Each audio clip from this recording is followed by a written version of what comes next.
Former Vice President Alhaji Atiku Abubakar says he will run for the presidency of Nigeria in the 2027 election, despite the challenges his party, the People's Democratic Party, is currently facing.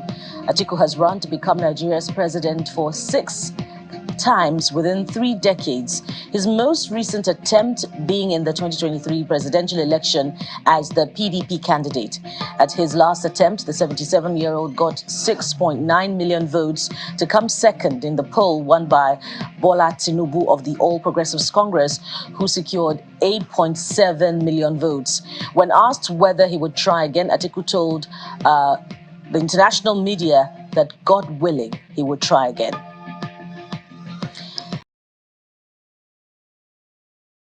Nobel laureate Wole Soyinka has yet again questioned the leadership potential of Labour Party presidential candidate Peter Obi, stating in a recent interview that he's unfit to govern Nigeria.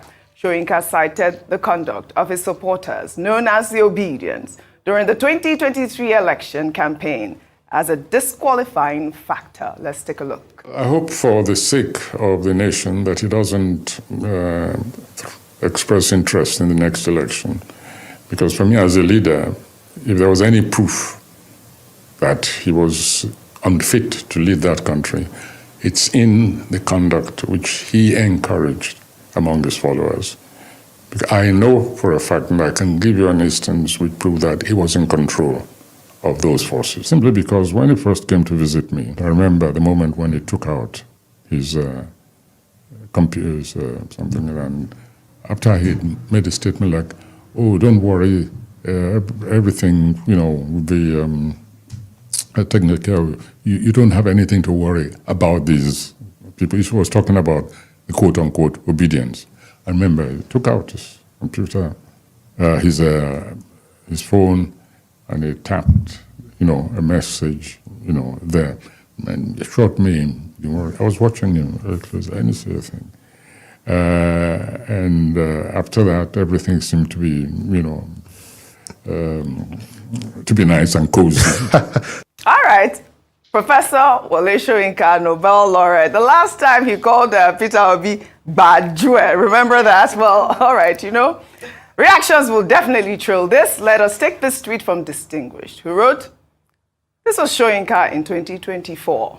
After almost 8 months of Tinubu, I don't criticize heads of state till after a year. So he went to Aso Rock to give Tinubu 7 points agenda. But he can criticize Peter Obi, who isn't in Aso Rock. These are the elders we should respect." Daniel Rega wrote, "Wole Soyinka is entitled to his opinion about Peter Obi and the Labour Party. But I'm yet to see him criticize the present government or those currently in power, which speaks volumes for someone who's highly respected. His bias is glaring for all to see. With his voice, he can help start serious conversations." I mean, yes, that is true. He, with his voice, definitely can start serious conversations. But that's not the only thing, Wole Soyinka talked about during that interview. He also talked about the fact that Nnamdi Kanu is, should be, has a right to, agitate for a separate nation. For all he knows, he did not bomb anywhere. So, he also talked about that. But that's the type of conversations that we are expected to hear from a leader like Wole Soyinka. One thing has to be said. I would like to ask Professor Wole Soyinka and other people, what is this thing about Obi? That means there's something, a gold you people see in this Obi. Because this man did not win elections. And after not winning elections, he's gone about conducting himself, doing his charity, but he's still the main point of conversation. Mm-hmm. So, kini gan pa Obi? What does that mean? Kini ni pato ni pa Obi? Because this man, he came to visit you. Afterwards, we all know how the visit went into a big hula baloo. I don't want to talk more about that visit because I was very privy to a lot of things that happened in that visit, and I don't want to talk, for the sake of privacy.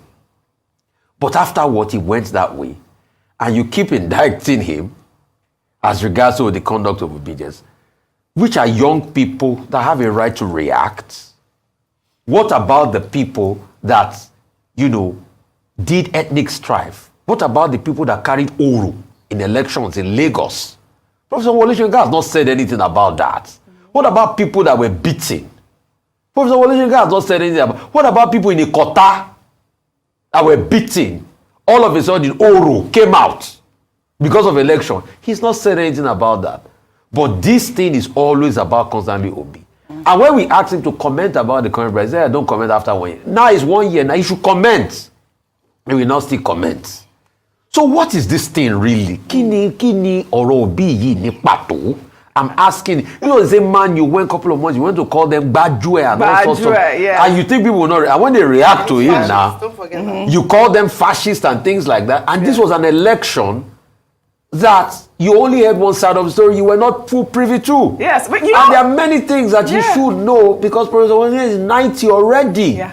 But will not stop respecting him for the role he plays. I dove my heart for him because when it was time to stand tall, he stood tall in this country. And I say we have a lot of respect for him, but there are some things we say that would disagree. Yeah. We can respect you, I disagree with you. Yes. So I disagree with him on this. Yes, you know, I actually, liked those tweets because, May 29, President Bola Ahmed Tinubu, 1 year in office. I'd love to hear from him as well regarding, we can't wait. I mean, May 29th is coming. We hope that he discussed it. I only have a minute for you guys. There it is. This is happening right now. I mean, but like the Twitter user said, one of the reasons he was dethroned was because, he's very outspoken, had a lot of, Western ideologies. I don't know what your thoughts are on this really quickly, Ayo, so I take this last story. What is described as Western ideologies? If it's the emancipation of his people and to introduce education, particularly for girls, is termed as Western ideologies, then bring it on, because what he is focused about is for his people. Yeah. If there's any man that is very passionate about the development of his people,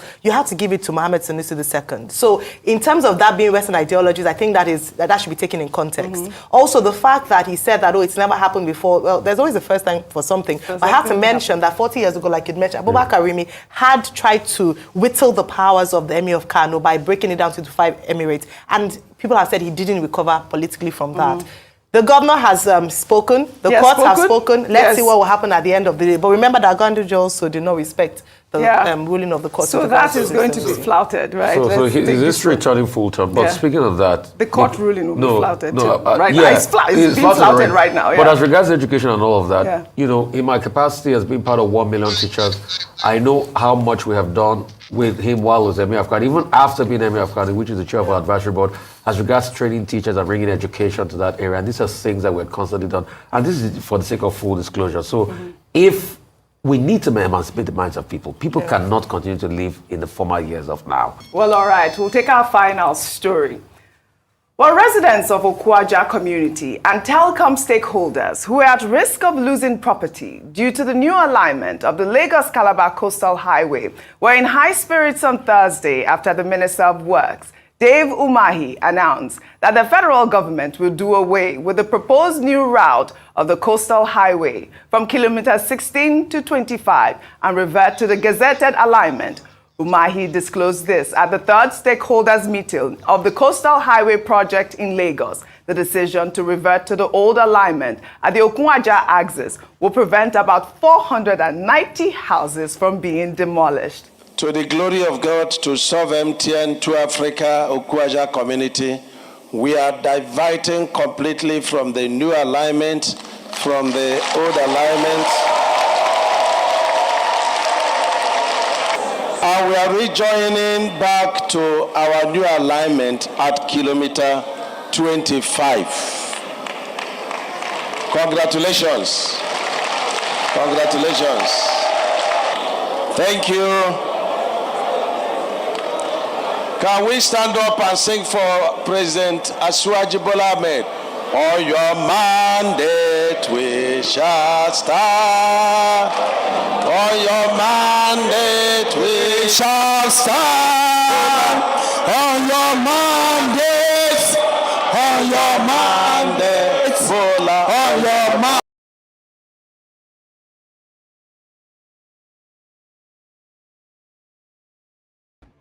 All right.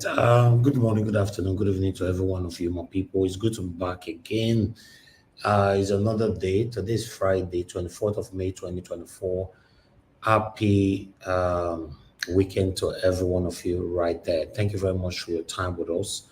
You see that one where they sing, "Or your mother we shall stand, or your mother we shall stand." These are the satanic people that is causing the pains that we are facing today. Even this satanic man don't like Tinubu.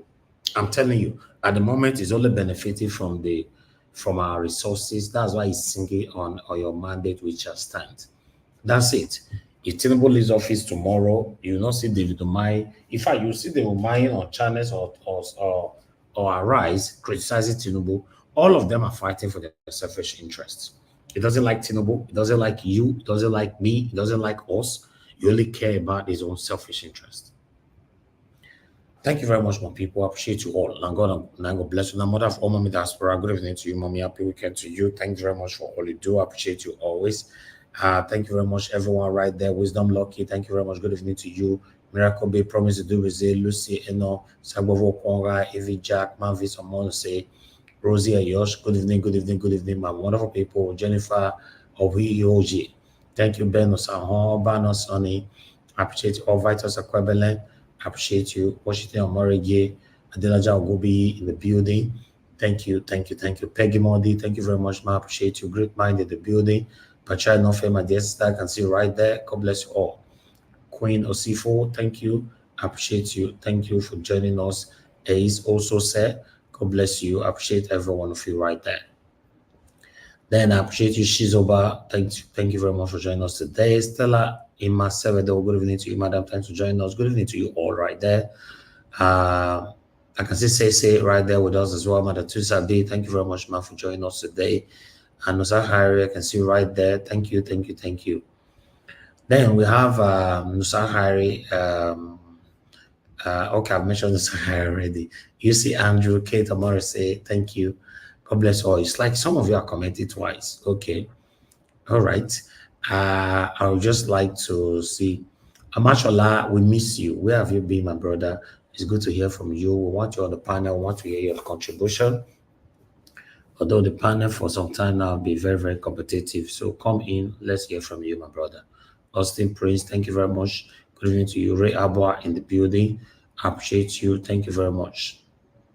Then we have Ike Andrews. Thanks for joining us. CCO, I can see right there as well. Evie Jack, thank you. Maintain Man, thank you. God bless you. Tony South in the building. Thank you. Emmanuel Chooks is with us. Willie is with us as well. The Raw, thank you. Abu Azi, good evening to you, sir. Thanks very much for all you do to save better Nigeria. Nena Bona in the building. God bless you. Good evening to you.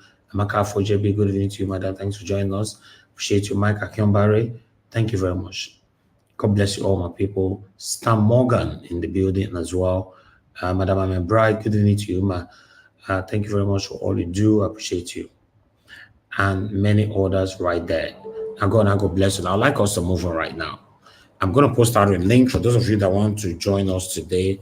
We've played all the videos that we have for you guys already. So we're just going to move on right away. So let me post out a link. Click on the link, join us, and let's do this together. A link will be posted. By the way, where's Madam Nena? We miss Madam Nena. Madam Busy Grace is still recovering. She'll be joining us anytime soon. And many others. Madam Law of God is my strength. We miss you as well. And many others. Say this platform, if you don't mention your name now, automatically, I don't commit sin. I bet I'm not the verse if I don't mention your name, but know that if you appear, I will always appreciate you. But meanwhile, I'd like us to move on. Let me quickly showcase what I have for you guys here. About the Calabar Coastal Highway. After they don't demolish so many buildings, now they say they know they do this thing again. They don't want to do them again or all that. I don't know. But still, people have responded to that. I would like to quickly take these articles before I come to people's response so that we can take all that together. Thank you very much, Mother Patricia. I can see you right there. Thanks for joining us on the backstage. Okay, let me put this on the screen. I have just 4 articles to quickly take. Then we'll take it from there. All right. Because of the Calabar Highway, whatever highway, okay, we accept Nigerian government right to take over any property, but require compensation for destroyed 42 billion Naira Property Landbank Group. Landbank invest not become not be small. The company, in an official statement issued by its brand and corporate communications officer LC Ogeyo, said the demolition of the property has thrown the company into imminent loss of nearly half its company's revenue. So they are telling Tinubu's government now that they are going to pay for what they have demolished. So I don't know how that is going to work, but let's see how it goes. Because the sad part of it now is that these people, they are changing their mind. I don't understand that. But I'm going to take people's reaction shortly. Let me take this. The current hardship in Nigeria is affecting everybody right now, both the rich and the poor. Garri price rose from 546 naira to 1,399 naira. Beans 615 naira to 1,387 naira. Tomatoes 485 naira to 1,123 naira. Yam 444 naira to 1,130 naira in Tinubu's first year. Hey, and we have a long way to go. We have a long way to go. All the statistic, everything is here. Everything is here. If I have to take all of that, we might sleep here. But in case you want to take it, you can. Go to People's Gazette. It's right there. All is accurate. All is accurate. But meanwhile, I'd like us to go to the same man that we talked about yesterday once again. Remember, we talked about Wole Soyinka yesterday. So, but this time in a little bit of twists. But let's take this. Some Nigerians who are supposed to be on trial are in high positions, dominating political space. Soyinka, I wish he started from like Tinubu. That would have been nice. Hey, Pa, you not grandfather. Grandfather that's supposed to be telling us story at this age. All of us will sit on the floor, we're listening to you, telling us story, what you have passed through in life, what we should be expecting prospectively in life, what life is all about, all your experiences and all that. That's what you should be telling us by now, sir. You shouldn't be partisan or biased in any kind of way. That's all I will just say on that, but I'll take that out to take the last article that I have for you guys. Please do your part. Press on the like button, my people. Also press on the dollar sign. Press on the dollar sign. Encourage our work here. This is coming from Sahara Reporter, and it's part of our headline. And like I normally say, any headline you see from us, we only put that there because that is the space we can have. But remember, we always have more than 10 headlines. So don't be carried away with just one headline that we put there. You are coming to receive even more. But nevertheless, Nigerian court orders interim forfeiture of Emefiele's $4.7 million, 830 million naira, multi-billion naira properties in US and in Lagos. This man, Emefiele, you don't have one chance. This man don't have one chance. Tinubu, I wish the way Tinubu they punish this man. That's what Tinubu they punish all the past leaders in the whole Nigeria. Me, I for not they talk, to be honest. But it just looks like, although I'm in support of the punishment, the pains or whatever the punishment this man is facing, I'm in support 100%. But let's take this quickly. People have responded to this land bank of a thing and the coastal highway and whatever. Okay, this is coming from Nigerian Stories. After the demolition of Landman Beach, federal government disembarked on Lagos Calabar Highway realignment due to submarine cables. Thought on this? Yeah, thought on this. Okay, in case you guys are not aware of what the submarine cables, submarine cable is all about, this is it right there. They are saying that because of this cable now make them want to stop what they are currently doing, or they want to bypass or whatever. I don't know. That means option was available and they refused to use it or embrace it while they were taking a decision to bring down Land Bank. That is Land Bank. They brought it down.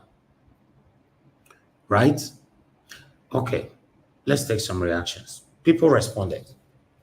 Omo Kogi Yagba said, out of 24 hours, now 20 hours I dey use Vex for the angel will direct me come this country. You mean after you demolished infrastructures, laid people off their jobs, scattered someone's business, you now say you are not doing the project again? All right, I have someone else who have responded as well, obedient. There was no plan initially. Landmark appears to be the target. I don't know about that though, but still. Isholek said, these people would use their hands to ruin their country development. How on earth would they say this after demolition? Question. Are you there not experts to check these things before commencement? Or what kind of story is this? Then someone else respond, Dan, they have achieved their goal, which was to demolish landmark and reclaim the land to use as an extension of Eco Atlantic. People are talking, I just bring them as with the same. Then we have someone here, Lamilekan said, if they explain Niger to you and you understand, then they not explain it well. Hi, God. I like this Lerisha. If they explain Niger to you, after the explanation, you said, I understand. That means they not explain that well to you. Kai. While the second to the last is saying, enough of all this unreasonable politics from Tinubu's camp on the Lagos-Calabar Highway coastal. We saw the footprint from inception. The plan was to replace Landmark Beach for the extension of Eco Atlantic Phase 2, as well siphon funds. Does Dave Umahi look like someone who is competent? You can cite him from his performance as governor. Bunch of incompetent in power. These are one key issues Wole Soyinka ought to be talking about. But no, Peter Obi is his headache because he known they give shishi. Sanusi Ganduje. Okay, we'll leave that right there. Why the last one here is saying, this is coming from King Dave. So the federal government couldn't carry out a proper research before destroying the Landmark Beach. Question. It is now they discovered telecommunications infrastructure and submarine cables. What a flimsy excuse. This was politically motivated, motived, or done to give a competitor the upper hand, but it is pathetic either ways, seems deliberate. Although I have the last one for you guys, but this one you might not be able to read, but I'll read for you. It's on Twitter. I didn't bother screenshotting. I just want to take it the way it is. Okay, that is it right there. It's very tiny from your end, but if you can read, that is fine. If not, don't worry. Let me do the reading for you. This one is coming from Idibusi Ekweke.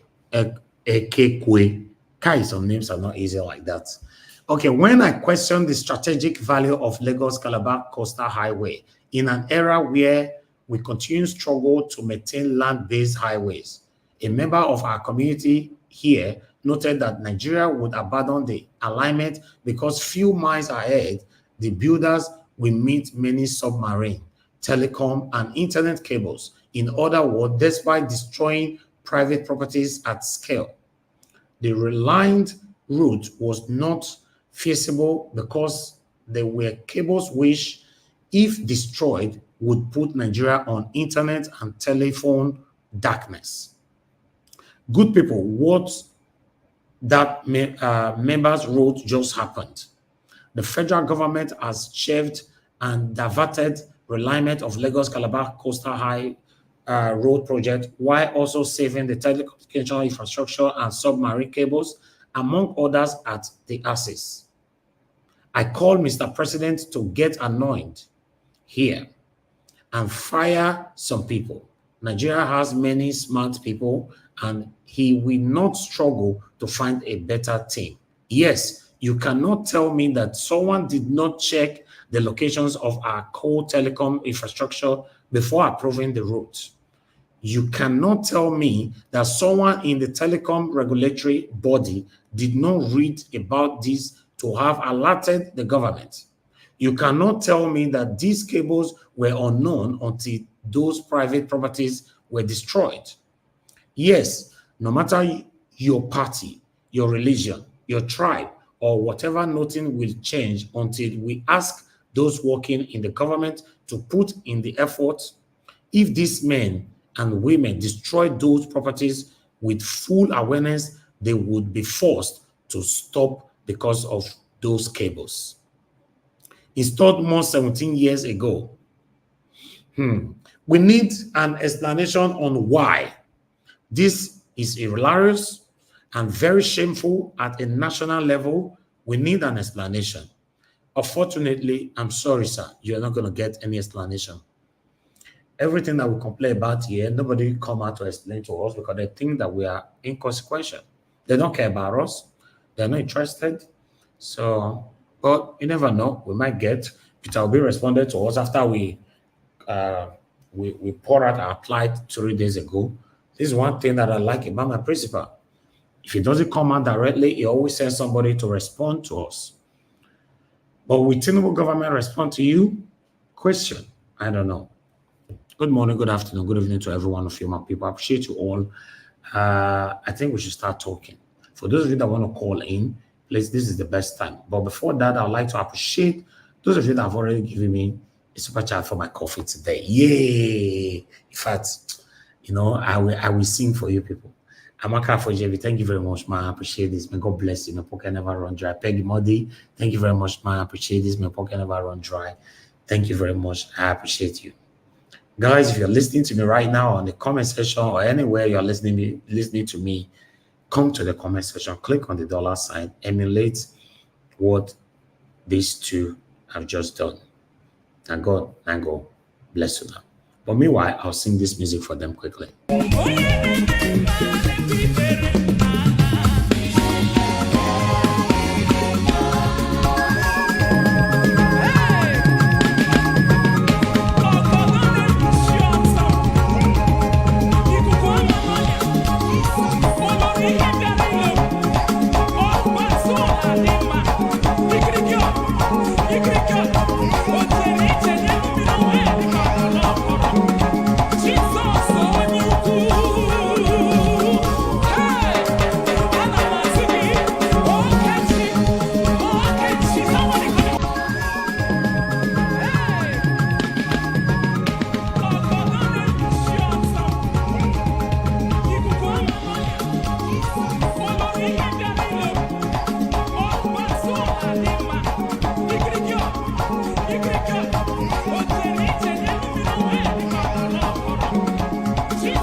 All right. I just want to say I'm grateful. God bless you. God bless you. God bless you. Thank you very much. God bless every one of you. Right there. Let me take the first caller today. We have Mr. Shimize as the first caller. Good evening to you, sir. Please talk to us. Mr. Elvis. Yes, sir. Good afternoon. I greet everyone. I greet all my Nigeria Watch family. Nigeria. Oh my gosh. Kai. How did it here? Holy. I think what is wrong with this government? They don't do the foreign process. That's what the lack of process. This is for carry to this. Your network, we can't hear you that much. Oh. What's happening to your network, sir? Can you hear me? Yes, your network is breaking. Yes, sir. Your network is bad. Your network is very bad. Call back. Let me take another call for now. We can't hear you. Very sad. Maybe somebody else call in. We will know if it's coming from. Let's hear from Mr. Innocent. Mr. Innocent, thank you, sir, for calling in. Good evening to you. Please talk to us. Yeah, Mr. Elvis. Good afternoon. Thank you, sir. Good afternoon to everyone. Mama, the diaspora, all the panelists, Yes, I'm just sitting here watching, but I don't have any comment to, on any of those things. But I'm just here, just watching, and then to say, keep doing the good job that you are doing for us. Thank you, sir. Thank you. Take care now. Okay, sir. Thank you, sir. Okay, Mr. Innocent just called to appreciate our good work. I like that.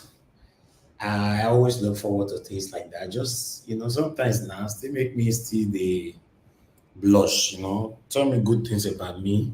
To say it's very encouraging. Not just say Naija wash. What did they happen? Still tell me something nice. Let me still feel good. You know what it means for the past 2 years plus, we are going to 3 years, and I never get evening outing. So I can get my evening outing from you people here by just saying something. I just call in, say something good. Thank you very much, everyone. Black Panther, thank you very much, sir. Talk to us. Good evening to you.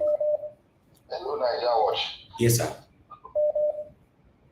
Thank you for giving on this to me. I want to say something here. Like I said the other day, I want to greet every one of you on the panel. Sorry for my excuse me. Like I said the other day, it is because of Eco Atlantic. That thing was deliberately done because now they are going back to their old plan by carrying that road at the back of Landmark. That was what I was telling you the other time, that somebody analyzed that road. The road was supposed to pass the back, not the front, because those coastal area, if you try to do that means you are going to destroy all the coastal amenities and coastal things that tourists come to enjoy in Nigeria. So you are going to destroy it. Now, what they've done now, they've collected the money that they use in doing that thing they did has gone to somebody's pocket. Now they reclaim land for a Go Atlantic expansion towards closer to Landmark. And now Landmark has lost a lot. He has to seek for funds to rebuild his stuff now. But they have come closer to Landmark because Eco Atlantic also will use that area for tourist attraction as their beach site. Thank you. All right. Thank you. Thank you very much, Black Panther.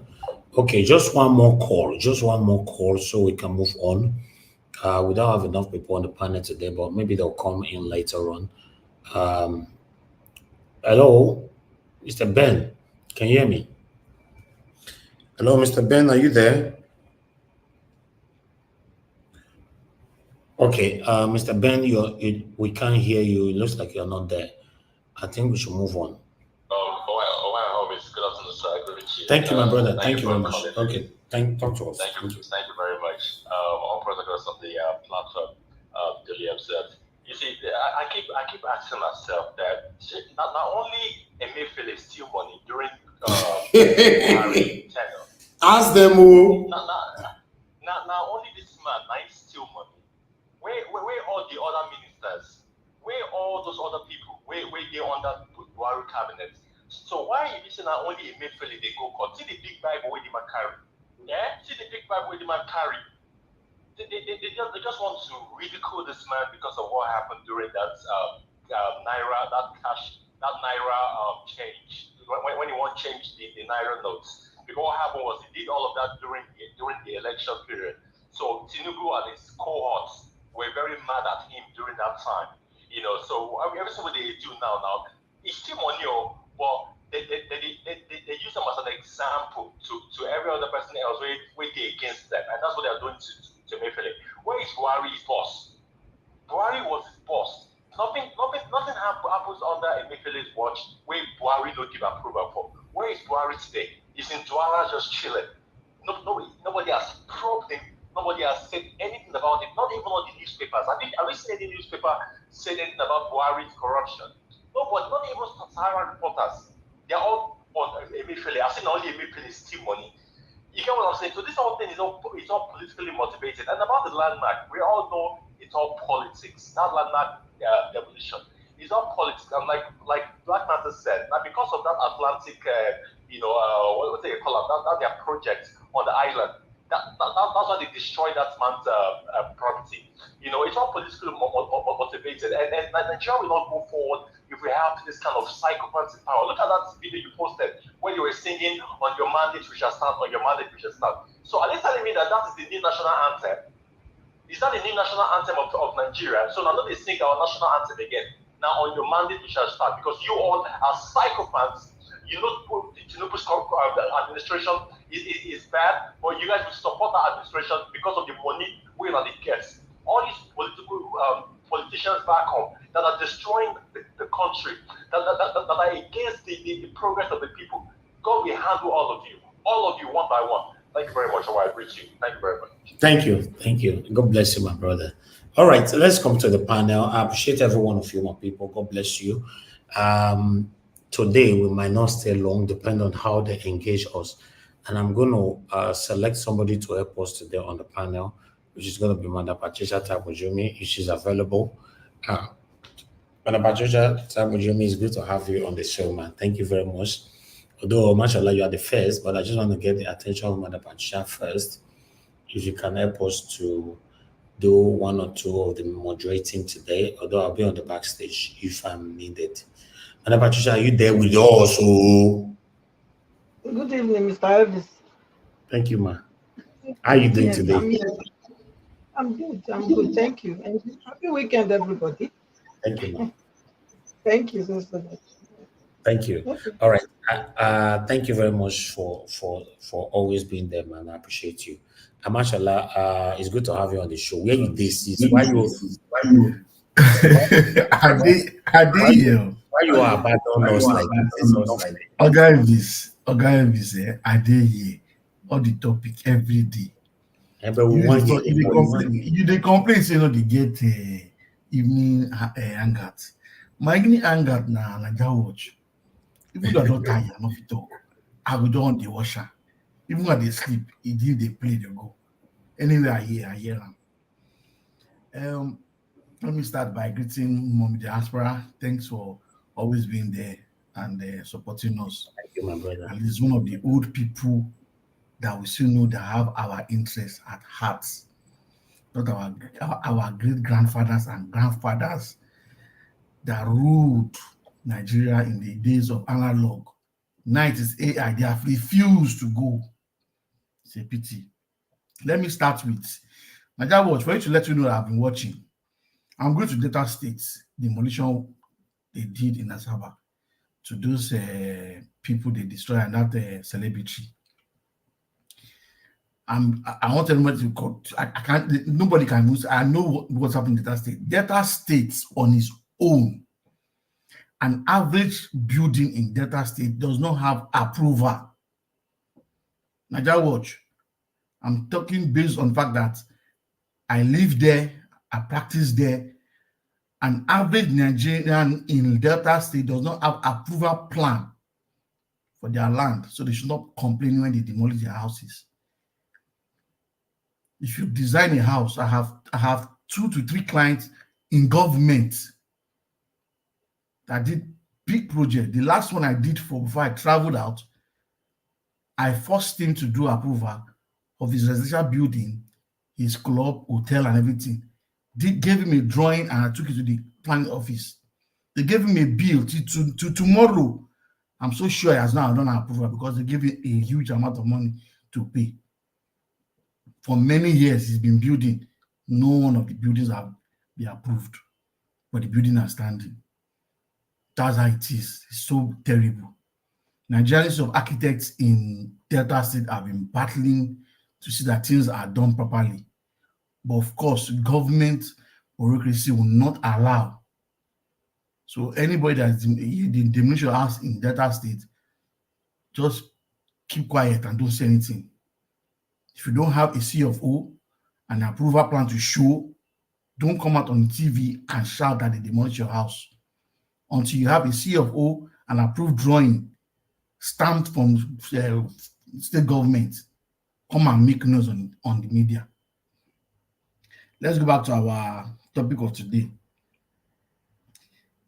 Lagos Calabar Road. Inside this, you saw some weeks back when I was talking about this, I said Tinubu is a land grabber. He's the chief land grabber.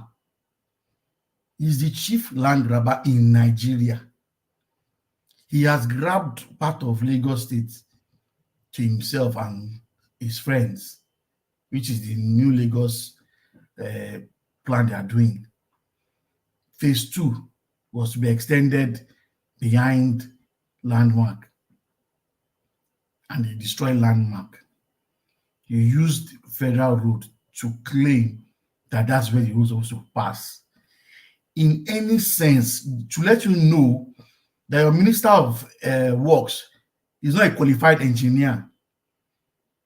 As I'm speaking, if any member of Nigerian Institute of Engineers are here, his paper should be revoked as an engineer.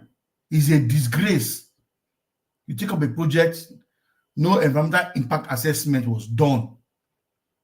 You have filled the road, you have destroyed people's property. You now come back to tell us we have submarine cables on that part. The lady, the journalist that spoke that day, you were trying to embarrass. She was speaking too many English. She was telling the real truth. And Nigerians were laughing. Nigerians are joke when it comes to anything they are doing. They're a bunch of joke. We joke with every single thing. Landmark now is going to sue you. And you will pay dearly. And Nigerians will support. Because it's of no sense you do a road when you have an option glaring that this is the option. You now reroute it. Why? You didn't give any excuse, the reason why you reroute that road. Now you're coming back to tell us you discovered submarine cables because you can't pay MTN the bills or Glo the bills. Because if you can afford to pay them that loss, you will go ahead to do that same road on that same route. It's painful that Nigerians are suffering, managing themselves to see that they exist in that country, because Nigerians are not living, they're just existing. They are still existing, but they're not living. The painful part now is you've come out, you have not told us the reason why you call a big conference, let them come and sit down, you clap, and you say your man. Which mandate? Mandate that you stole. And I'm standing on it. Standing on something that's already falling. You've not even gone far on the road, it's already falling. A road we already knew that you abandoned once you claim the area you want to take as land, and then Sanfield. Landmark, if you're watching us today, they've just extended your land for you. They've already filled some parts. So just fill and complete it, and then extend your beach and make it bigger after you have claimed money from them. The painful part is no human being on earth that has sense in construction will build a road alongside of the sea when you know you have to make sure that the sea does not take the road away. What was the reason why you built your new Lagos property you did? Because the bar beach was going. The wave was taking the water, the sand away. And now you want to put Nigerian money into a road, and then you not have a seawall. If they want to do that one, they know how much, apart from the submarine cable, they've calculated how much it will cost them to build a seawall. It's not small money to do a seawall along that part, and then you're doing a road. It's a pity. Wole Soyinka, you were young, you did advanced course. You were talking, people believed in you. People still believe, yes, you are still talking fine. But because your schoolmate, like I said, I always say it and I'll keep saying it. Nigerians are being ruled by people who don't enter the classroom. An average politician in Nigeria did not enter the classroom. Their assignments are done by those people that sit in the class in front seats. The ones ruling us are the ones that sit at the back seat of the classroom. The ones managing to survive and not do corruption are the one in the middle class in the classroom, trying to survive, make sure that things work and not be corrupt. But the ones in front seats, like Wole Soyinka, that assisted those that never came to class to do the assignment is one supporting them in their government. And then Obi that was in class 247 studied. He's not their enemy. Obi is not the one ruling. I don't know what's your own headache with Obi. Whether we obedient still support him, is it your business? Stay your lane, dey your lane, make we dey our own lane. We dey Obi lane. If you want enter Obi lane, chance dey, come enter. Stop beating about the bush, around the bush, that you should not contest the next election, because you know the next election will be very difficult for you guys to rig. And the mayhem that will happen if you guys try to do the same thing you did last year, I don't think anybody, maybe Nigeria will not exist at that time. So please don't advise us not to contest. Obi will contest in 2027, and that's if there will be an actual election. Nigerians that are still waiting and thinking 2027 is our way, you can see they don't have plans for us. For them to want to do a road without planning, that should show you that they are doing a road without planning. If it's not wickedness, if you're not hunting the Southern people, the Igbo people, why on earth will you come back and say we have changed the direction of the road? If it was not to hit back at that man, a man that spent so much money to put Nigeria on the spot of entertainment and luxury when it comes to traveling. Leisure Park is being built, very fine, beautiful place. You will not build anyone. People will invest money, come with their money and invest. You'll be the one to destroy. Tinubu, you're just a joke. Your government is just the highest joke in Nigeria can ever have. Somebody has said it, we already just know that if you expect to understand Nigeria, you don't know what you are doing. You can never understand it. That's the reason why they can just wake up in the morning and tell you subsidy is gone. I hope tomorrow you can wake up again and say subsidy is back officially. Price of foodstuff, we are all complaining. It is just started. We're just among the we're just getting to the middle of the year. By December, only God knows what we'll be eating if we continue like this. Nigerians, if you don't wake up and take back this government, take Nigerian back into your hands, there is no coming back. There's no savior coming from anywhere. Your pastors are telling you it is well, it is well. It is not well.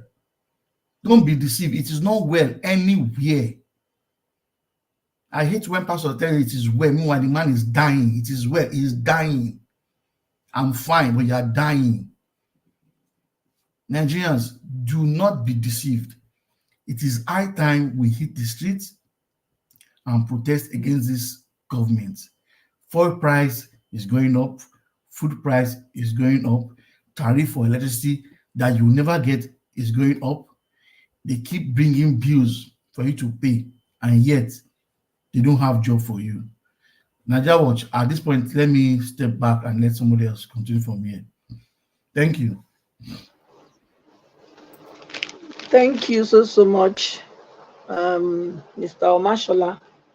Thank you for those brilliant submission. Let me greet everybody properly. Good evening, good morning, good afternoon to all our viewers worldwide. Thank you for joining the channel today. Today, the 24th of May, 2024. It's a pleasure to take over from Mr. Elvis to coordinate this program or moderate it until he comes back.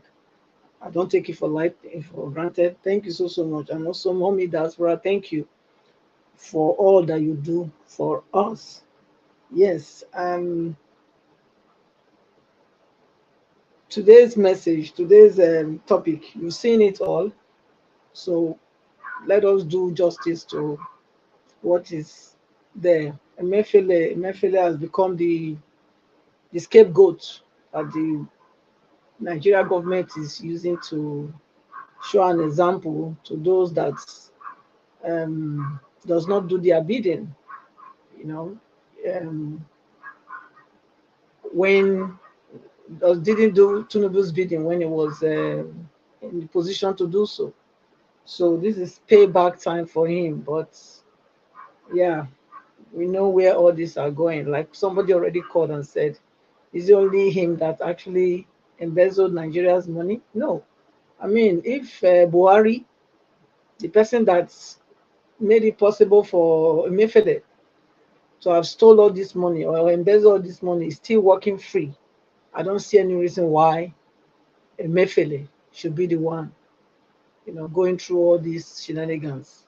So if Tinubu is really Tinubu Jagaban, if you are Jagaban, please go and arrest Buhari as well.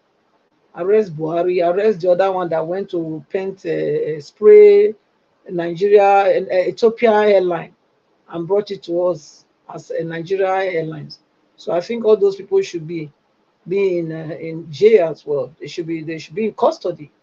What about the humanitarian one? Better I do is there now. What about the other lady? So I mean, it's the injustice in the country is just too much. The unfair treatment is too much. Hence, people like me, we are clamoring for peaceful separation because I don't see any reason why some people will do some group will do commit treason against the country and then they will go free. Why the other group they don't even try to do close to that and they'll be punished? I would really want Nigeria.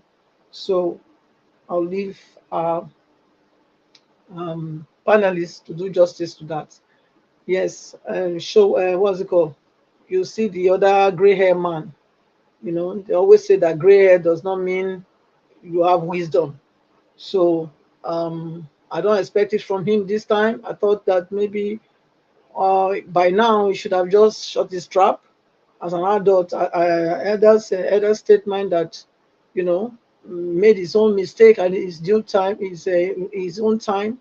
I think he's coming out again now. It's just some call for, and I'm ashamed that his children doesn't even talk to him.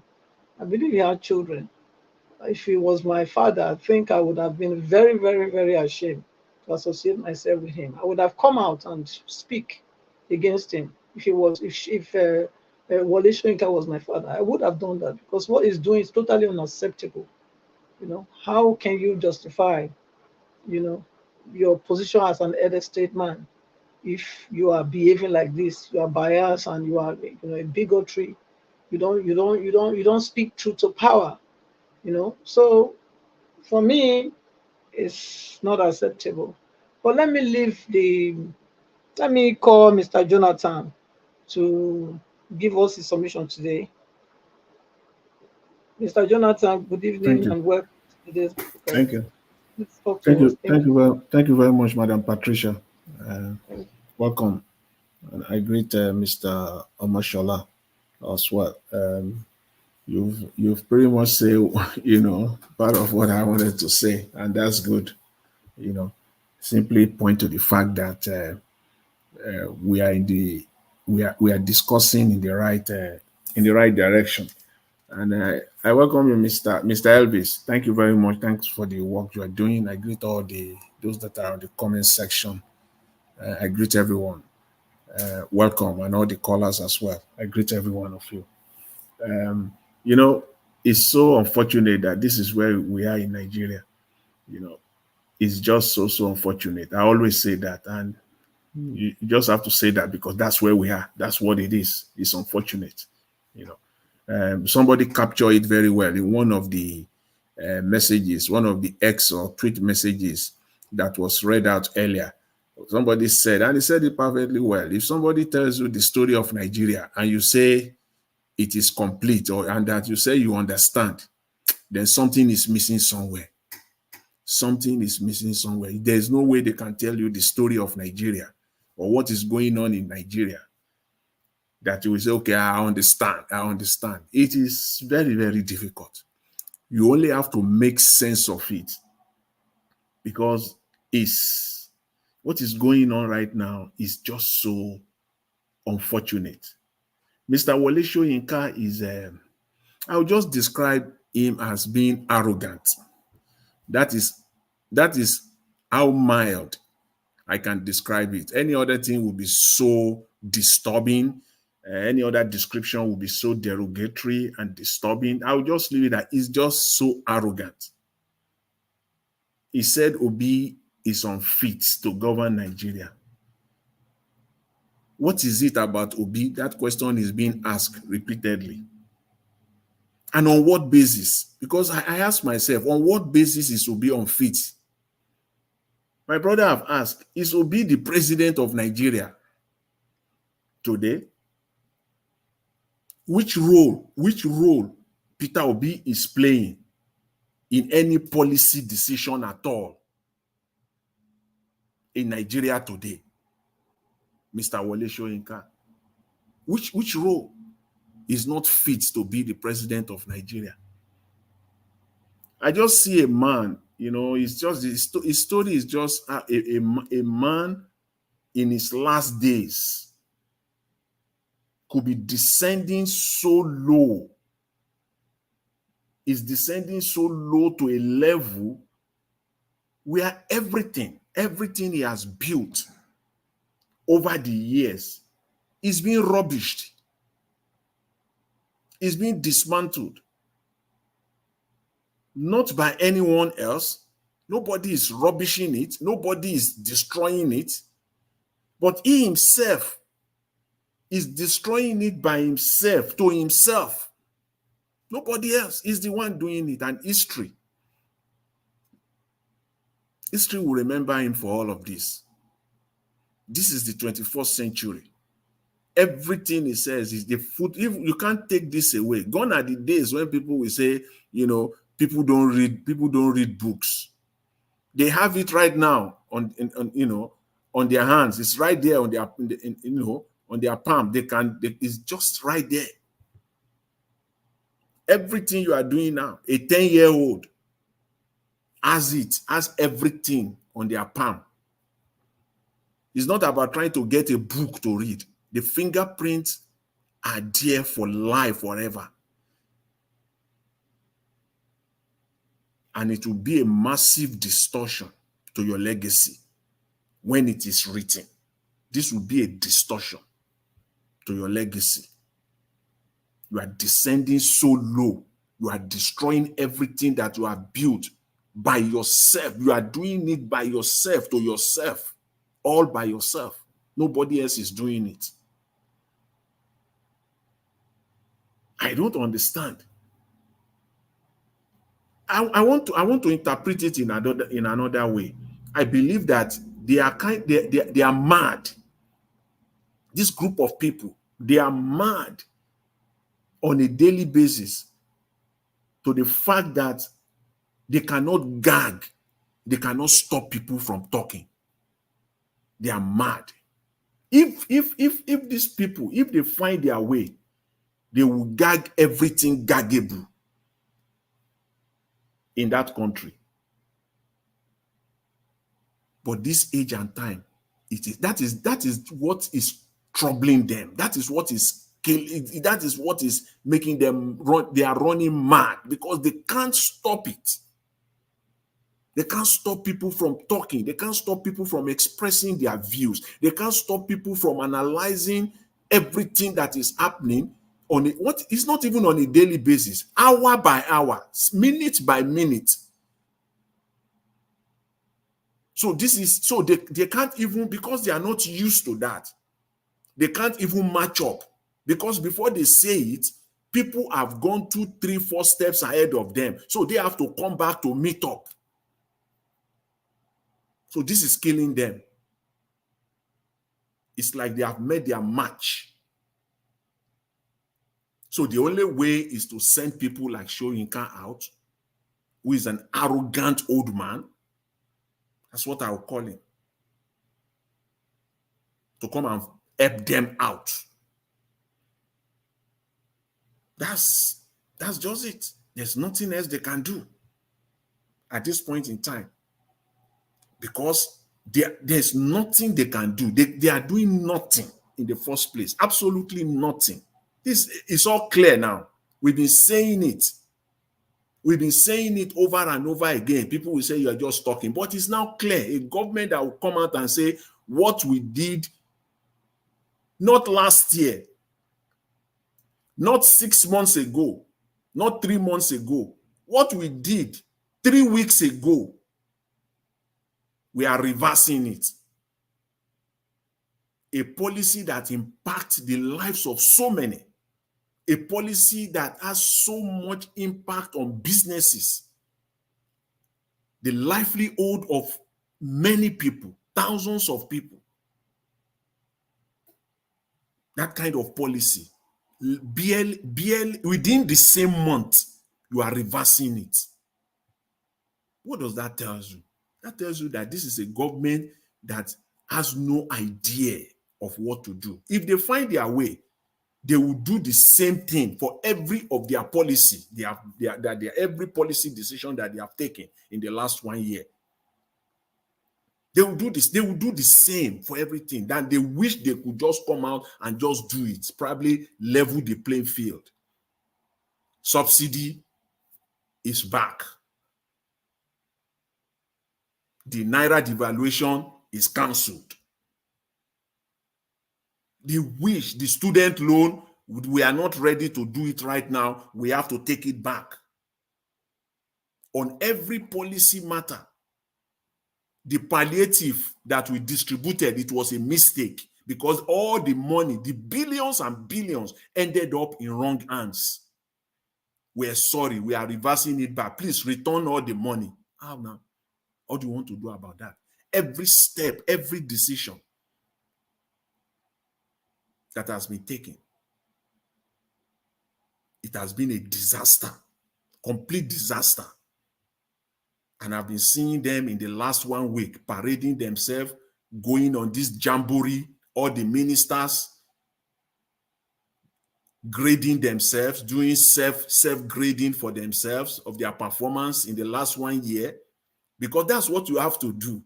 You don't need to do that if you have done well. Each one of them is coming out every day saying, this is what we have done in the last 1 year. What is it that you have done?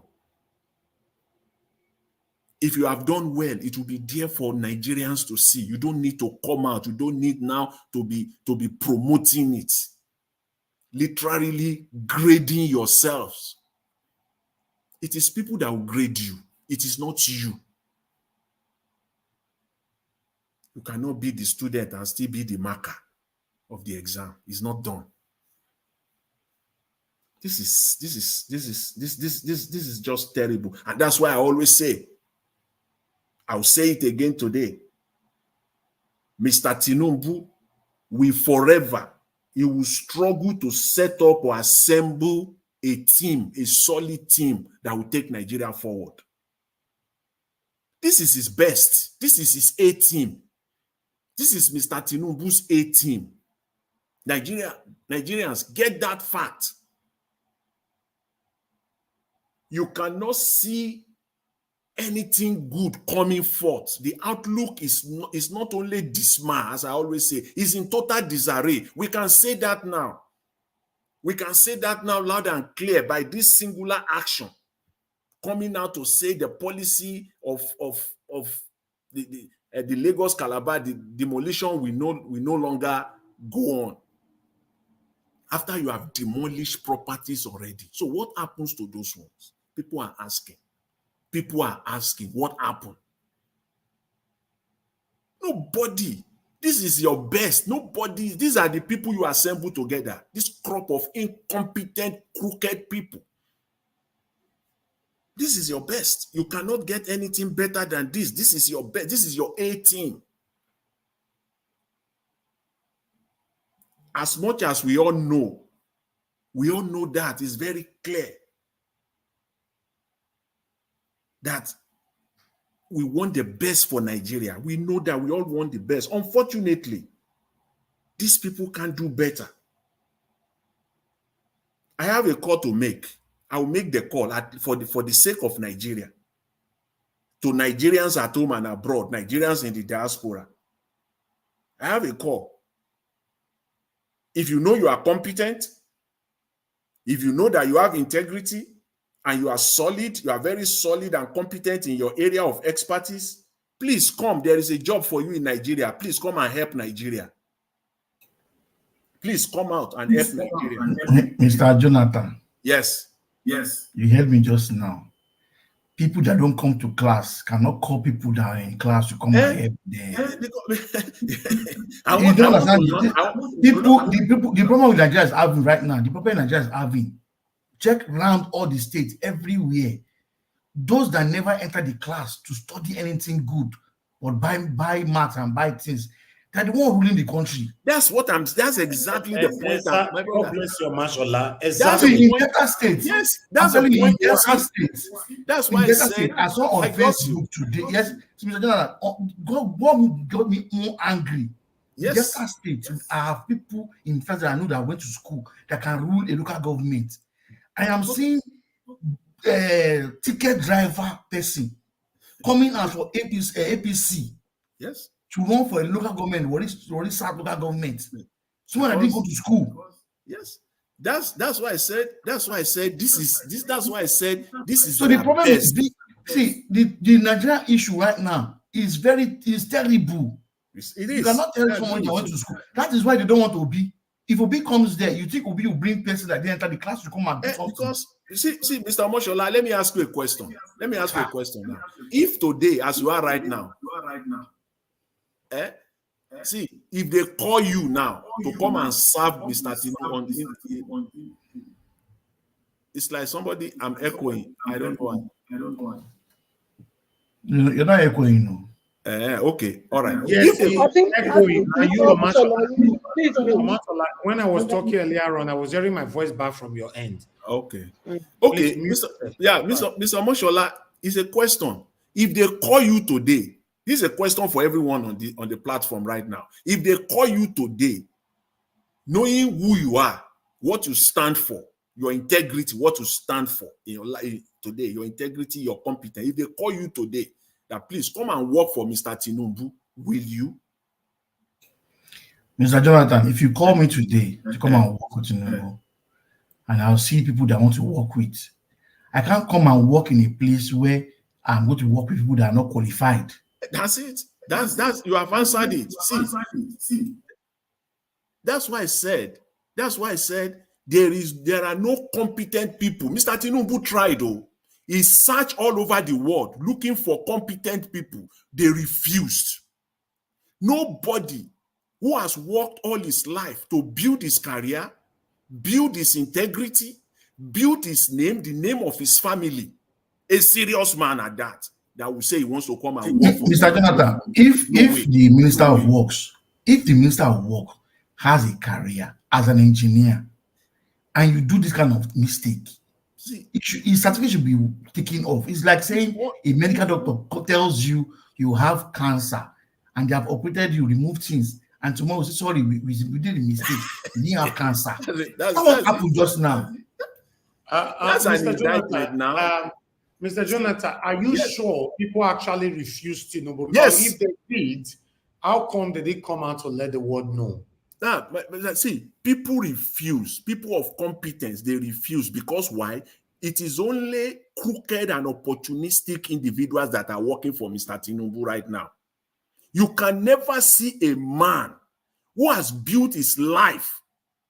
See, if you come in United Kingdom, in United States, Mr. Tinubu cannot bring three individual world class. What are we seeing? The same crooked people that have been commissioners, governors, ministers. They make up the entire 48 that he put around him. Please find one person, one individual there that there are Nigerians that they have idea. In fact, where do you want to start from? Mr. Arise TV journalist that asked this minister questions of environmental impact assessment. Yeah. He could not decide. He said the government does not need to do it. If you look, Mr. Nigeria Watch, if you can have that video, please find the video and play. Let Nigerians see. Which video is that? How that's interview. I know. The Arise journalist That spoke to the lady, you minister know that asking for lady, the, when that day, you lady, showed it now, you presented it. That lady that before was that asking, lady that was I was asking asking Umahi. questions from the minister for the environmental impact assessment if it was done before they started the road. He did not answer the question. Now you are coming back. So Yes. if left for me, even the lady has the right to sue him. Yes. Because I asked you a question. You cannot answer my question. You tell me I'm speaking English. When I'm asking you a very important question, now tomorrow you come back and tell us we are sorry, we want to go back to the original route. So you knew that the original route was there. Why didn't you stay there? But because you want to claim. And the major idea was to claim that road. After crossing the road across that landmark, they will now refill the other end and they will start developing their own property. Yeah. That's to let you know how Nigerians can be very petty. It is. It's all That beach, that stretch is so long that you can create your own new beach if you want to do your own beach. You don't need to destroy somebody else's property. Yes. They knew from the get-go. They knew what they are doing. They knew exactly what they want to get. It's all land grabbing at the end of the day. It's not about the development. It's not about building any coastal road or whatever. They have no clue. See, even at that, the money that they will need, you see, they don't even know where the money will come from. That was the reason why after they initiated this Calabar coastal road thing, and then they started looking for where money will come, they even made attempt to touch the pension. Which government on earth, in a normal setting, we say it is the pension? You're talking of pension. You want to take the money of the poorest of the poorest. People that are paying. What are you expecting for people that don't go to These people that you classroom? are paying, these are the people you are paying. See, these are the people you are paying 30,000 naira per month. You still want to take from them their life savings that by the time they are 60, 65, you have been deducting this 1,500 naira from the 30,000 every month. And they work like that 15, 20, 25 years. And they retired. And they can't boast of a house. Nothing. They can't boast of a house if you don't steal. Okay. It's terrible. Okay, please I don't even know where to. Let me just end with this to put this out there. That food prices item that the National Bureau of Statistics put out is completely faulty, and I mean completely wrong.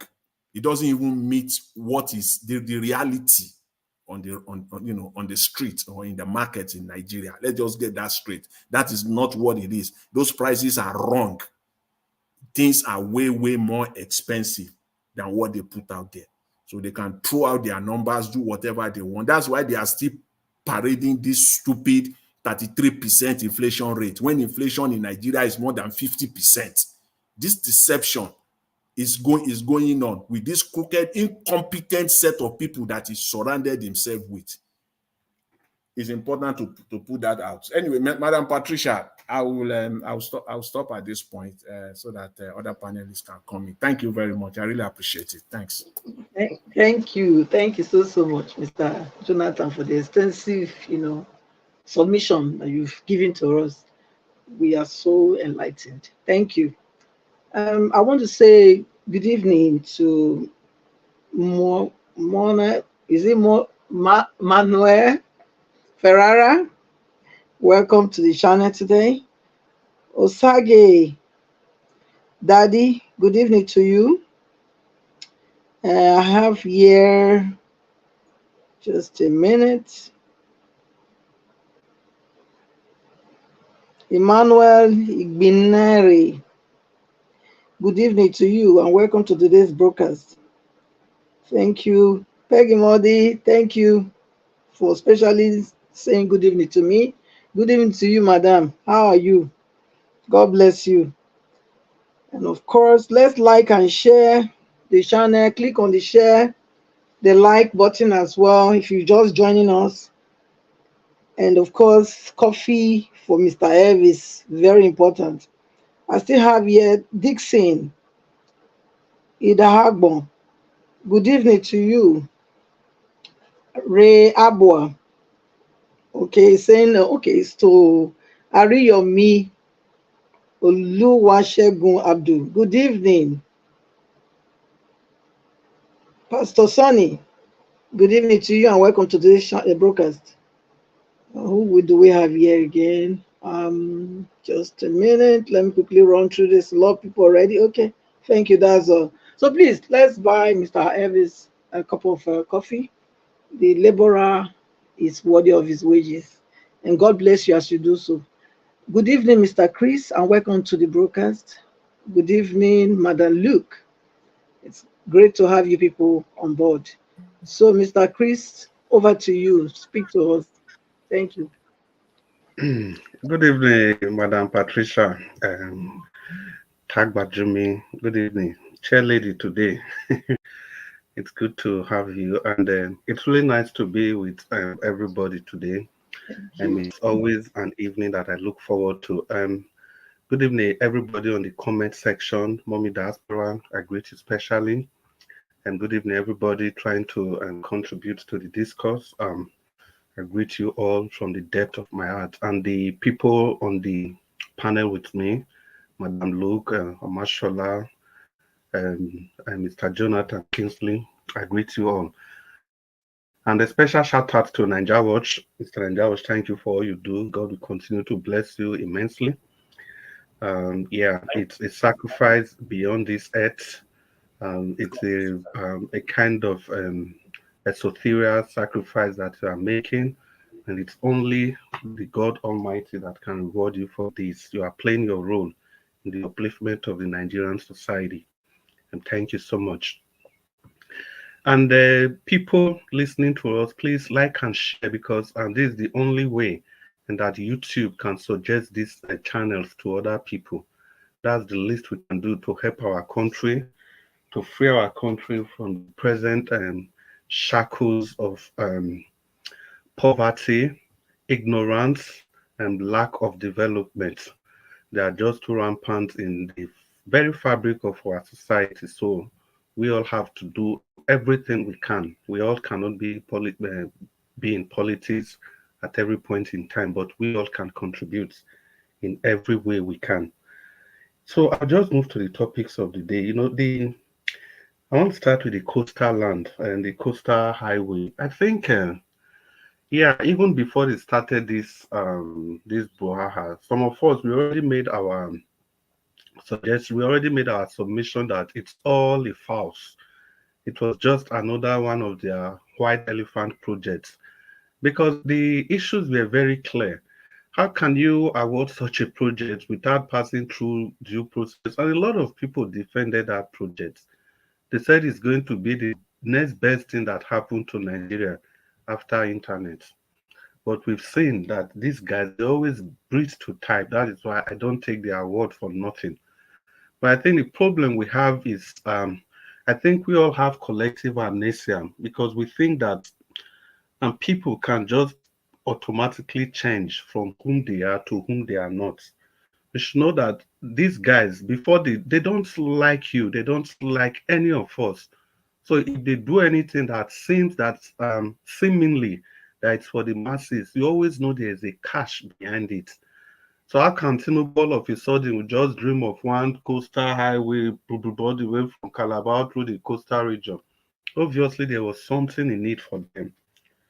We cried out, and today they have proven that they cannot be trusted. And imagine when His Excellency Peter Obi criticized this project, then a lot of people called him tribal bigot, the people from the APC. The same project that Atiku Abubakar criticized, nobody said anything about him. But when it got to Peter Obi, people started shouting. They all started saying everything they can to just criticize this man that has done them nothing. And that brings me to Wole Soyinka. You see, this is the point we have been saying. This is the point we've been saying. This is the point we've been saying. How can Wole Soyinka, he has seen all these atrocities going on in the country, yet he's not concerned. He's fixated on Peter Obi. So that's why I believe there's a grand scheme from the powers that be to make sure that they silent Peter Obi. If you see the big guys in Nigeria, it's only a handful of them, a very microscopic few is in the side of Peter Obi, while the vast majority of them, they are all just either attacking him, and those, there's another subset of them that they are not saying anything at all. Obviously, we know where those people belong to. So this fight, it's not really about Nigeria. These guys, they know what they are doing. It's just about power shift. It's just about power remaining in the hands of those that truly owns Nigeria. If Nigeria was to be a sane society, I think 1/10 of what is going on in this country is enough to cause a revolution. 1/10 of what is going on. I can't remember who famously said on this panel, I think Madam Luke, I said we all have one form of mental illness or the other. Either you agree or you don't agree. But the indices are there. Not even agreeing itself is a problem, because it means you don't have an insight to what we are suffering from. Because if not that, I can't see how we tolerate all these things that they do to us. Not even tolerate, but you see people defending them, defending all these things, and it looks completely normal. And it is you that is picking out that people will conjure you to be the one that doesn't know what he or she is doing. But when the facts are there, we choose to ignore the fact and stick to our primordial sentiments, which are namely ethnicity, religion, and by extension, tribalism, if you like to add that.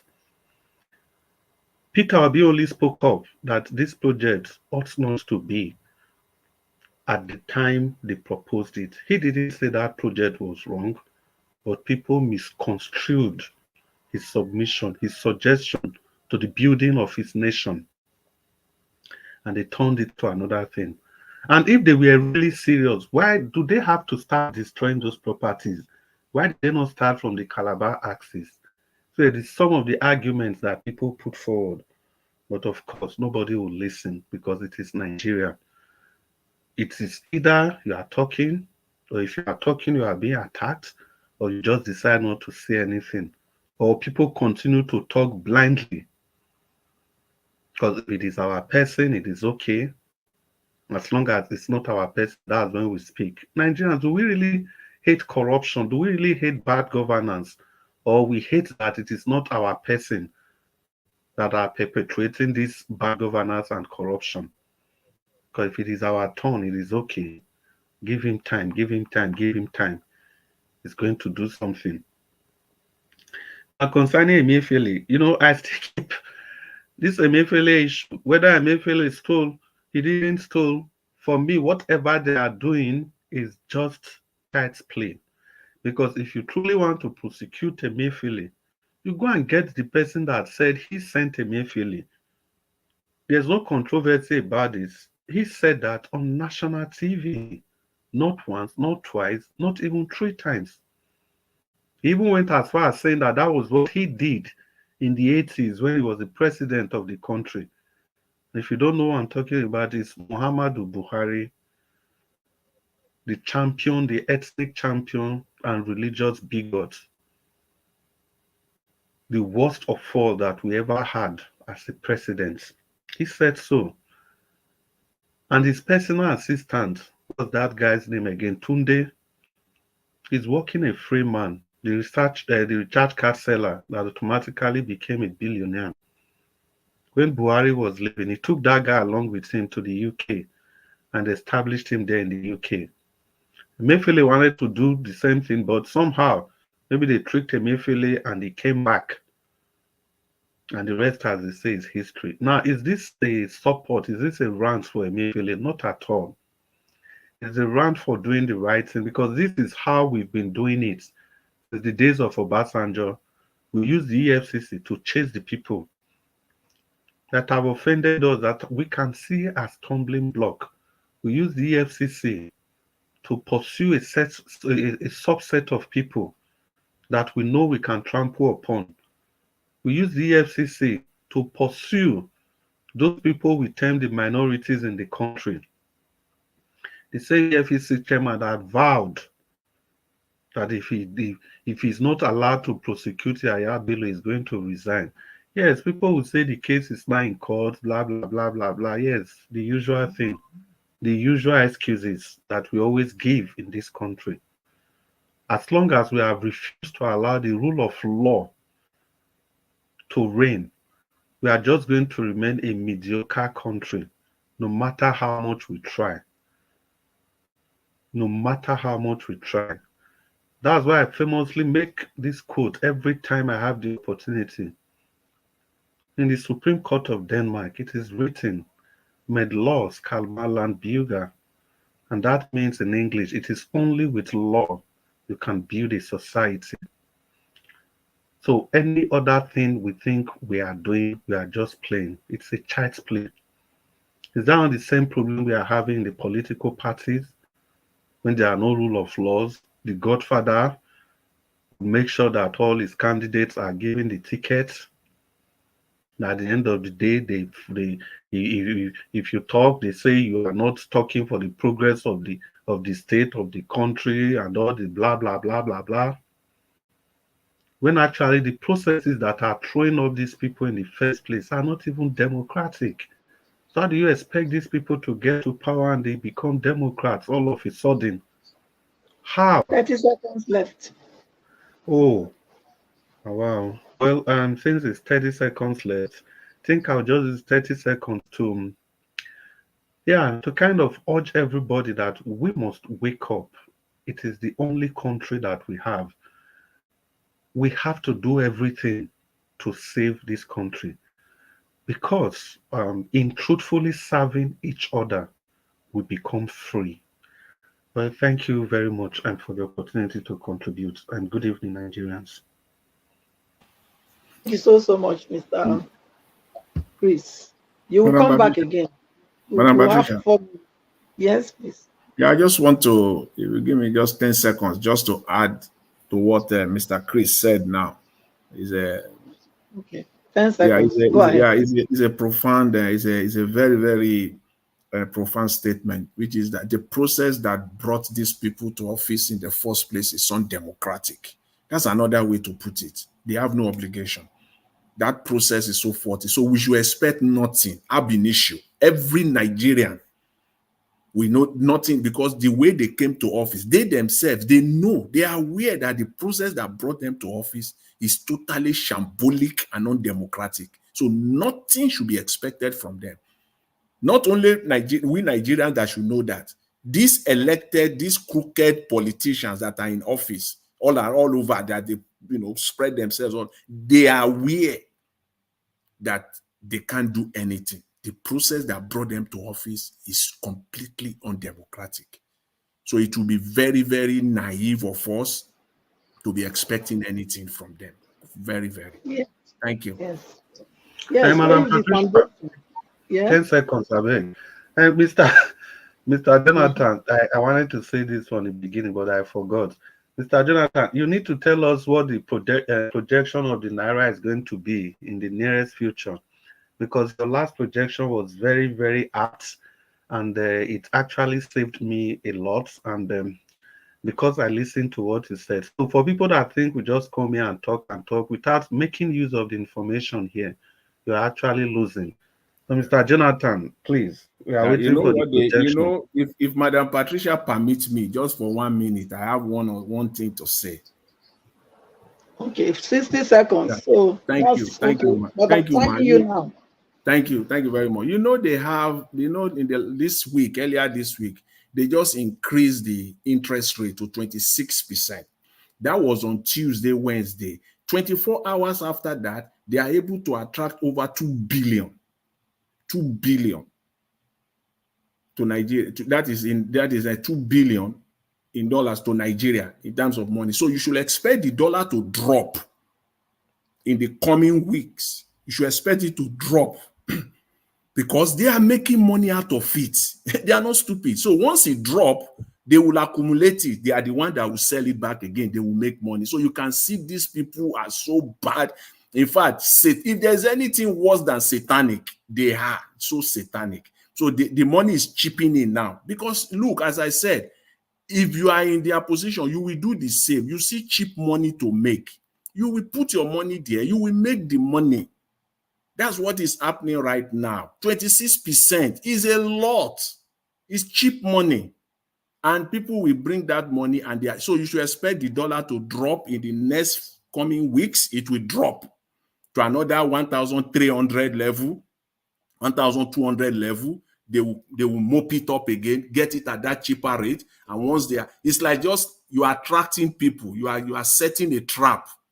And when people enter the trap, you lock them in again. You know that's just what is, and they will continue to do. It's what is just watch and rinse. They rinse it, they watch it, they rinse it again. It's like a money laundry kind of a thing. It's so bad, and that is what is going. This is the second round. They started the second round again by raising the interest rate to 26%. That's what we're seeing right now in Nigeria. Thank you. Thank you very much. And this is being done in governmental level. Well, this is fraud. I mean, yahoo on the highest. Okay, we thank God. Now Nigeria we dey. Madam Luke, good evening and welcome again to today's broadcast. Please talk to us. You got okay? I'll give you 10 minutes because I believe, yeah, you have a lot to say today after everyone has spoken. Thank you. Speak to us. 10 minutes. Okay, I can put my soup down. Good evening, Mommy Diaspora. Okay, Madam Luke. Wait, do you mean that is too much? It's too much now. Let you talk the same thing where Mashallah don't dissect. You don't dissect. Chris don't dissect. Then Okay, just flow. Jonathan Kingsley come put her for coffin, bury him. What do you want to talk again? Madam Luke, your version different. Remix Your and version is very different. Yeah, I am very sure that by the time you finish that, you will see you are doing 15 minutes. Okay, wait, let's see. I will time you now. Your time starts now. Good. I'm looking at my own too. Mommy Diaspora, members of the panel, the commentators, the callers and the viewers at large, I greet you all today. You know, I was driving and I was listening to Niger Watch. My heart was just, anytime I come here, my heart will just be sinking. Are you trying to tell me that within a few weeks of leveling people's property, you are now coming to tell us that what? Marine this, marine that, marine spirit. Oh, you didn't see all those things before you leveled other people's property? Okay, I understand that people have no C of O's and whatever to when they are building houses, because Nigeria is a lawless country, and the person who is enforcing this kind of laws is also a lawless individual. A very lawless individual. Imagine somebody like Tinubu. We all know you've already explained it. All you need is to just extend those Eco-Atlantic. This has been Tinubu's legacy, and there has not been any investors. That place has been a dry carcass of a land, because when people came in, it wasn't what they saw that they were, and nobody was ready to invest that kind of money to build it up. So now Tinubu is going at, full throttle anywhere he can, by hook or by crook, because that's going to be his legacy. That's his legacy. That has always been his dream, to make Eco-Atlantic the Dubai of Africa, with all the slum around, all the potholes, lack of electricity. Then you are building a tourist attraction in the middle of what? Like you rightly said, the worst people who never went to school are the ones ruling the best of us. And it's only by brute force. Look at Emefiele now. Yes, he's a scapegoat. And rightly so, because when he was acting I don't even know why he was, what gave him the impression that he was going to be protected. Now Buhari is nowhere to be found. We don't even know whether he's half across the globe to Sudan, or whether he's still, he has removed his what do you call it, cosmetic dentures, and is not somewhere in Niger just enjoying his life. His wife, children, nowhere to be found. Just poof into the thin air. And now they are digging into Emefiele. Why? We all know why. All this is ethnic cleansing. Nnamdi Kanu is incarcerated. Emefiele is incarcerated. And then Wole Soyinka will come out with his lousy trap in his old age, almost to the grave, and be insulting Peter Obi. And he's not qualified to rule. Meanwhile, the ones that you have that are not qualified to rule, they are busy making a mess out of the country. 1 year of nothing to show. Hit the ground running, hit the ground crawling knee. Where did they crawl to? Where did they run to? Everything they have touched have failed. So, but what do you expect? When a generational failure has gotten a hold of the resources of Nigeria, and you expect the best to be around him, Dave Umahi. I mean, like Mr. Chris said, nobody in their right mind will accept an office in Tinubu's cabinet, because you know what it's going to be like. It's going to be a failure, number one, and it's going to be all about crookery. Nothing for the Nigerian people. Absolutely nothing. Bait and switch. Bait and switch. Like Mr. Jonathan rightly said, watch the Naira go down, and they will turn around. Do it. This is just 419 of the highest order. And you expect Nigerians to reap the fruits of democracy. Are we practicing democracy? I don't think so. Now, I was just musing.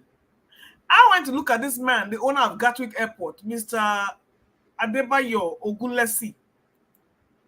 Is he not a Nigerian? This man has airports in Gatwick, all over in Europe, dear. Do you see him even smelling anywhere near Nigeria? What his eyes have seen in Nigeria, I'm sure, before he went and washed his hands and feet out of this country, I'm sure his mouth cannot say it. Is he not a Yoruba man? Why is so Agbado Tinubu not reaching out to him? And yet you have someone like this, and you put a Dofos like Festus Keyamo to be the Minister of Aviation. These are the kind of people we need in Nigeria. But would they let them come? Absolutely not. And I was listening to one other place where now they want to go back. The only bill they could pass is to go back to the old national anthem. Nigeria, we hail thee. I've been a rise of compatriots. I don't know which is which. That is the only bill they can pass. A bunch of mediocritic bunkers. So on that note, it is very depressing. We hear this every day. Every day is bad news. Every day is bad news. The question everybody should be asking is, where is Buhari? Emefiele is rotting in jail. They won't even allow him to speak. They won't even allow him to come out, just like Nnamdi Kanu. But where is Buhari? All about transactional arrangements. You scratch my back, I scratch your back. Tinubu allowed Buhari to ruin that country, and whatever was left of it, he was happy to inherit, because he's only here to ruin it more and pass it on to the next person until there's nothing left of Nigeria. And like somebody said, until you go on the street and people start eating themselves, then Nigeria will be, even then, Nigerians will not be ready. They will still hope on God. It's the hand of God. It's the hand of God. That's what we see, Amu. It's in the hand of God. People that are so apathetic. But when you have a country with 70% psychiatric issues, who cannot even help themselves, who need serious mental evaluation and mental care, don't expect them to help themselves. Mr. Jonathan is saying, if you know you have the capacity, with this one and that one, come to Nigeria. And you think those rogues will allow you to pass the Mohamed Mohammed Airport? Even Showore came there, he was held hostage there for 5 years. Can you imagine me coming down there and being here for 5 years and then come back? You think I will still have my house? You think I will still have my job? At what cost and what price are you going to pay to sacrifice for Nigeria is what you need to ask yourself. What is the sacrifice? Obi is playing it safe. Today he will switch his mat here. Today he will scratch this one's back. Today he will do this one. Because that is what you have to do in Nigeria. I'm not blaming him. That is what you have to do in Nigeria. You have to sleep with the enemy. So on that note, I wasn't going to spend more than 10 minutes. It's not going to be 15 minutes. It's a bad situation all over in Nigeria. A bad situation because we have the worst of us ruling the best of us. Thank you. Oh wow, Madam Luke. Madam Luke, thank you very much for bringing this. In fact, it has never come to my mind in the last few months. Adebayo Ogunlesi, the man who single-handedly acquired the majority stake of Gatwick Airport, a deal worth 1.4 billion pounds, is a Nigerian, and yet you have what is his name, Keyamo, being the Minister of Aviation. You have a Nigerian. People like that will not sacrifice their integrity and come to Nigeria. Thank you very much for bringing that out, and we have a lot of them like that all across the globe. Wow. Yes. Okay. Okay. So let me speak to the people on the comment section. Kindly press on the like button. The like is not so good. We are on 145 and we have over 200 and we have like 200 and yeah, okay, now it's dropped. 227 and 72 watching us now, and we only have 145 likes. Please let's take it up to at least 200. That will be good. So press on the like button, please, and of course buy a coffee for Mr. Elvis. Thank you. Let's call let's do 5 minutes again, and then we'll be closing if no one else join us. Mr. Mashallah, speak to let me come back to our highway to poverty. It's just obvious that this government, like Madam Luke said, he hit the ground running. He made the ground running to poverty at a faster rate. That president does not know what he's doing there. He has come to steal, dance, and take pictures. Calabar to Lagos Calabar Road is going to cost us $16 billion. And the length is 793 kilometers. Now, in this same African country, Cairo to Cape Town is going to cost them $1.65 billion. And the length of that road is 10,288 kilometers. Just to let you know our politicians are. They have shared that money. Let me assume you have this money in cash to spend on this road. That means they are just all having bazaar in government, enjoying at the expense of poor Nigerians. Tinubu, I beg of you, if you even have half of this money, Minister of Works, forget about this Calabar Highway. Because this Calabar Highway, Lagos Calabar Highway you're talking about, nobody will use it. Let us be sincere to ourselves. Nigerians don't have the cash to travel. And the Nigerians doing transport business, I don't think they're interested in that kind of road. They are not fighting for it. They are not itching to have a new road.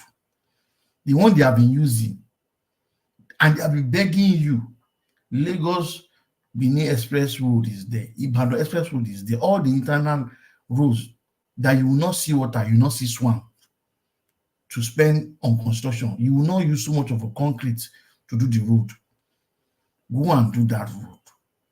If you started your government almost this time last year and you have been doing this road, Nigerians would have been praising you. There's something I learned from one of my boss. You are building a house, a big project for a client, and the client comes to site every day, and you have a lot of work to do.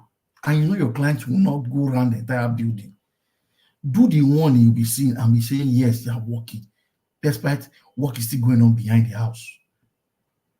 That's what you should be doing as a minister. Do the road that we can see. Nigerians are passing every day. Benin Road is there. It's in a terrible state. There are many roads in Nigeria that are federal roads. Take this money there and start doing the roads. And then let Nigerians start praising you. Right now, in your scorecard, it is 0. The only minister I can say that has done something now is the Minister of Aviation, because he is able to assist Airpeace. Airpeace is not flying. Good. Thank God for that one. And I'm so sure that's the only thing they can boast on their scorecard. Mr. Jonathan, earlier this year, you've been analyzing Nigerian economy. And I've been telling my friends there, I'm not an economist. I don't bother myself about those things. But when you say it as in a layman's sense, I have to tell my wife, say, people that have money, Nigerians have collected money from them. When the time reaches to collect the money back, the money that elapsed, they will return their money back to them. Nigerian Naira will start diving down again. That is what you will see. She was sending money. I said, don't send money. This money will still go up. Because these people in government don't know what they are doing. And I won't be so surprised. I won't be surprised this December. Pounds will be 2,000 naira to 1 naira to 1 naira. I will not be surprised. With this way they are going, sorry. Then for now, I will just stop at this point for somebody else to come in. Thank you. Thank you. Thank you so much. Yeah. Okay, Mr. Jonathan, your 5 minutes start now. Last submission. Before I'll come to, let me just say welcome to Mr. Give Us Our Mandate and F. Emmanuel. Good evening to you too. Thank you for joining the panel today. Thank you. Okay, yeah. Mr. Jonathan, speak. Thank you very much. Thank you very much, Madam Patricia. It was Mr. Elvis who asked when I was giving my submission earlier. He asked if, I'm really sure that Mr. Tinubu searched for people. And I responded that yes, he did. Hello? I said exactly. Yes, I responded. I said, yes, he did. Mr. Tinubu searched. One of the very clear one that he boasts about it. He was banking on the Nigerian from University of Florida. Is this a Nigerian man? I've forgotten his name now. University, Florida State University. He was banking on the man to come and join to work with him, but the guy refused flat out that is not coming. So at the end of the day, he had to settle. If you look at his cabinet, Mr. Tinubu's cabinet, you will find there is nobody that we call a technocrat. The so-called technocrats, they are just recycled politicians. They are I meant it when I said it. I meant it 100%. So-called technocrats, Cardozo and Edun, the likes of Edun, Wale Edun, and Femi Cardozo. These guys that is calling technocrats, these are recycled politicians. In fact, they are the money man for politicians. These are not technocrats in the real sense of it. Every policy that they come up with, it is to the advantage of politicians. In fact, in many cases, to the advantage of one man. They will release a policy just to benefit one man. That's how crooked these people can be. Just one man alone, a policy, and they will tout it as being a policy for the good of Nigeria. But it's only one man that will benefit from it. So these are their technocrats. So if Mr. Tinubu searched, he tried. Because why? Mr. Tinubu is a very prideful man. If you have been following him, his political life, he's a very, very prideful man. He boasts a lot, especially with luxury. Mr. Tinubu boasts a lot with luxury. He prides himself. He always wants to be the best among his peers. And he really, really wanted to boast with this, that he has assembled the best. He tried, but he couldn't find. So he had to settle. That's why he had to settle for, if mediocrity is even, you are even giving them a good name when you say they are mediocres. These people are worse than mediocres. The people that Mr. Tinubu assembled. This man that is the minister of power, they call it the minister of power, this man that is currently there now. This man was a former deputy governor, Central Bank of Nigeria. I don't know, he's an accountant by profession. So I don't know what role he has to play in the Ministry of Power as an accountant. Look at the mismatch. An accountant running the Ministry of Power in Nigeria. That's why everything in his head is about money. They have to literally sit him down and explain to him how this thing works. It's all about money. Then the next thing he has to do, increase tariffs. That's all.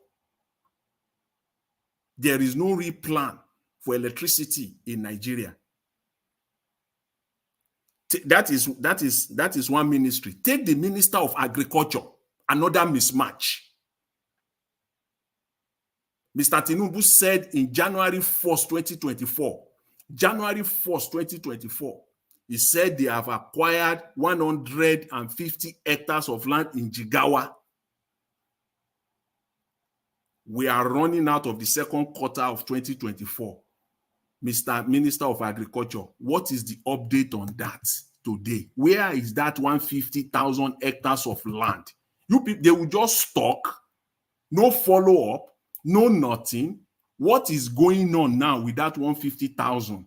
When has anything been done at all?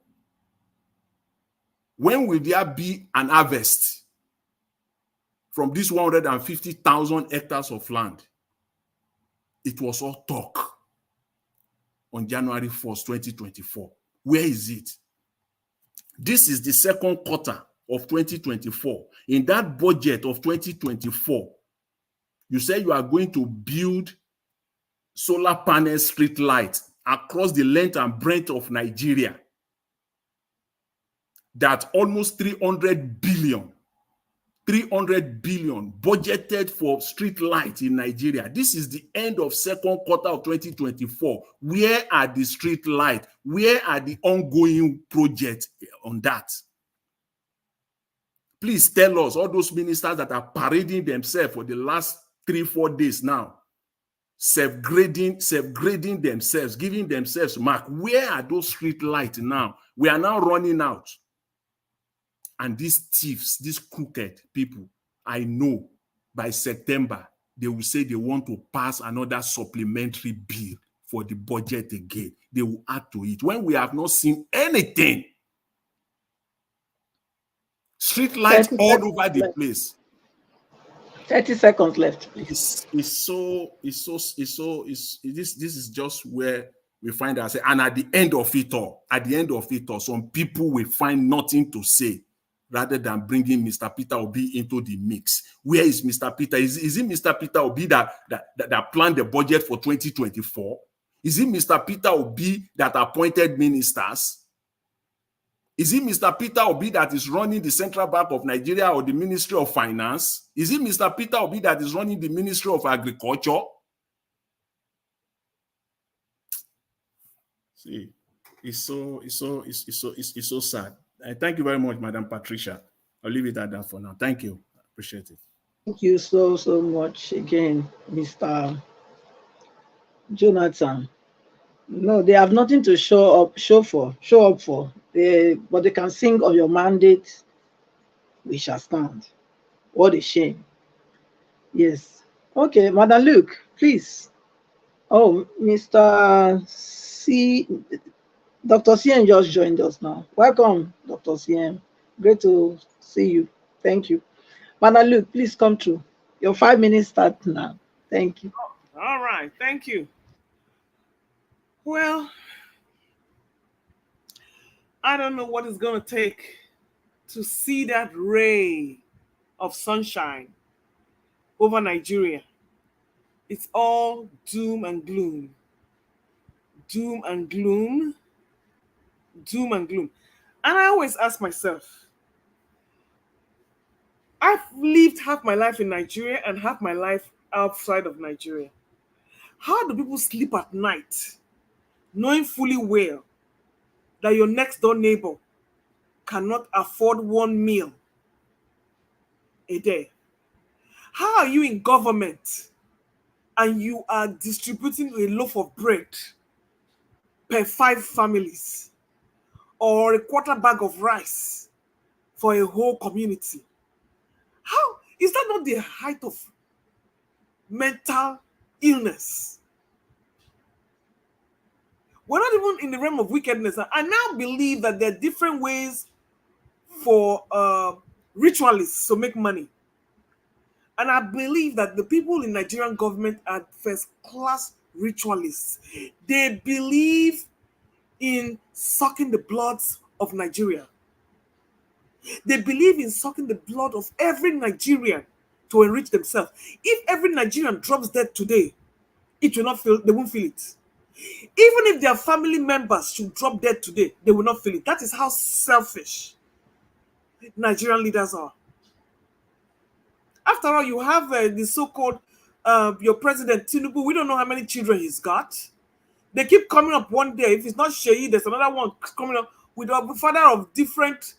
I don't even know what kind of genetic constitution that is. You got some over here in in America here. They're never around. They're never in Nigeria. Probably all in stupor with drugs and God knows what, and not in their right minds. So you see, they don't even care because nothing good is happening in their families. So they don't feel not anything good should come to Nigerian families because even the Remi Tinubu, whenever you see her, she looks miserable, unfulfilled, all there for the glam. So Nigerians are being ruled by first-class ritualists. The more we die, the stronger they are. So that's the way it is. So don't expect them to care anytime soon. And that is why they keep surrounding themselves with the same kind of people with no conscience, because it has become a cult. A cult of corruption and a cult of selfishness. So they don't feel any other person's pain. And as for where Nigerians can go from there, they are not there yet, because the same illness that is on the Nigerian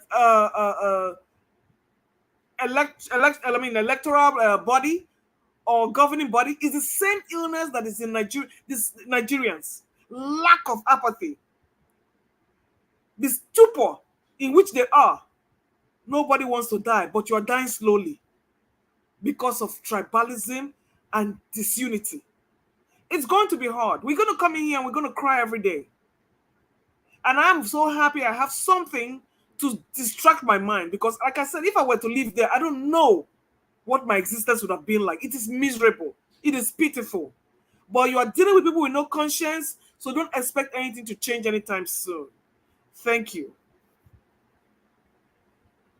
Thank you, Madam Luke. Yes. Really, I don't even know as well how they can sleep at night. All right. You know. Madam Patricia, thank you very much. Let me quickly come in here. Thank you very much for that wonderful support. I'm grateful. Madam Luke, good evening to you, man. Thank you very much for your submission. I appreciate you and everyone that have given their submission. Thank you very much as well.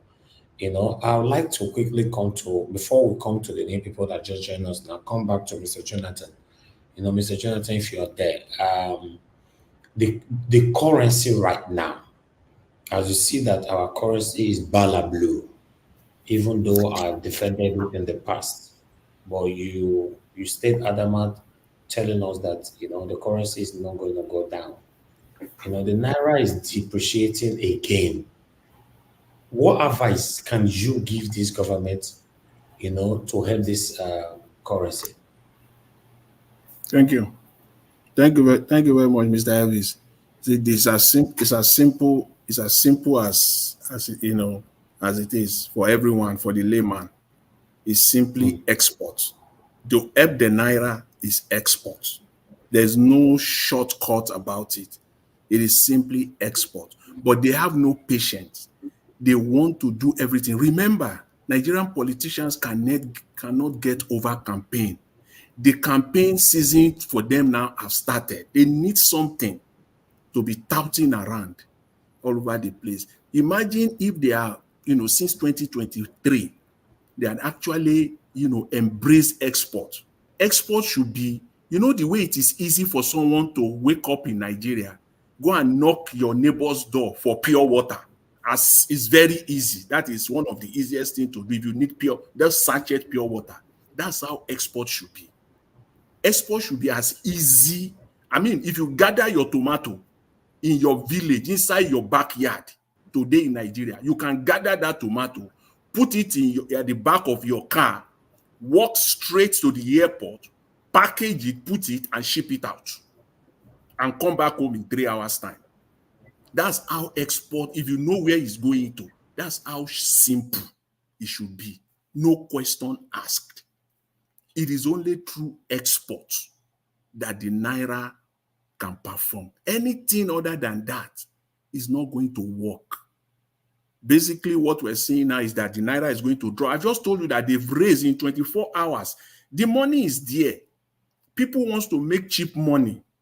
It is cheap money. If somebody tells you, you just sit down in your house, somebody tells you that, okay, if you put this 1 million there, in 1 year time, I'm going to give you 260,000 Naira on top of your 1 million.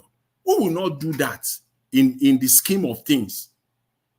So the money will come in, but how long will you do that? Because you will tap out. Those people will come back. You remember, you will pay these people back that 26%. So when you now need it again, you will now, it is like what they call, Ponzi scheme. It's a Ponzi scheme economy. When the set of people that gave you the money in February, you know now that some of them invested for 6 months. Time is running out now. You need their money back. You have to go and get another one to pay those ones.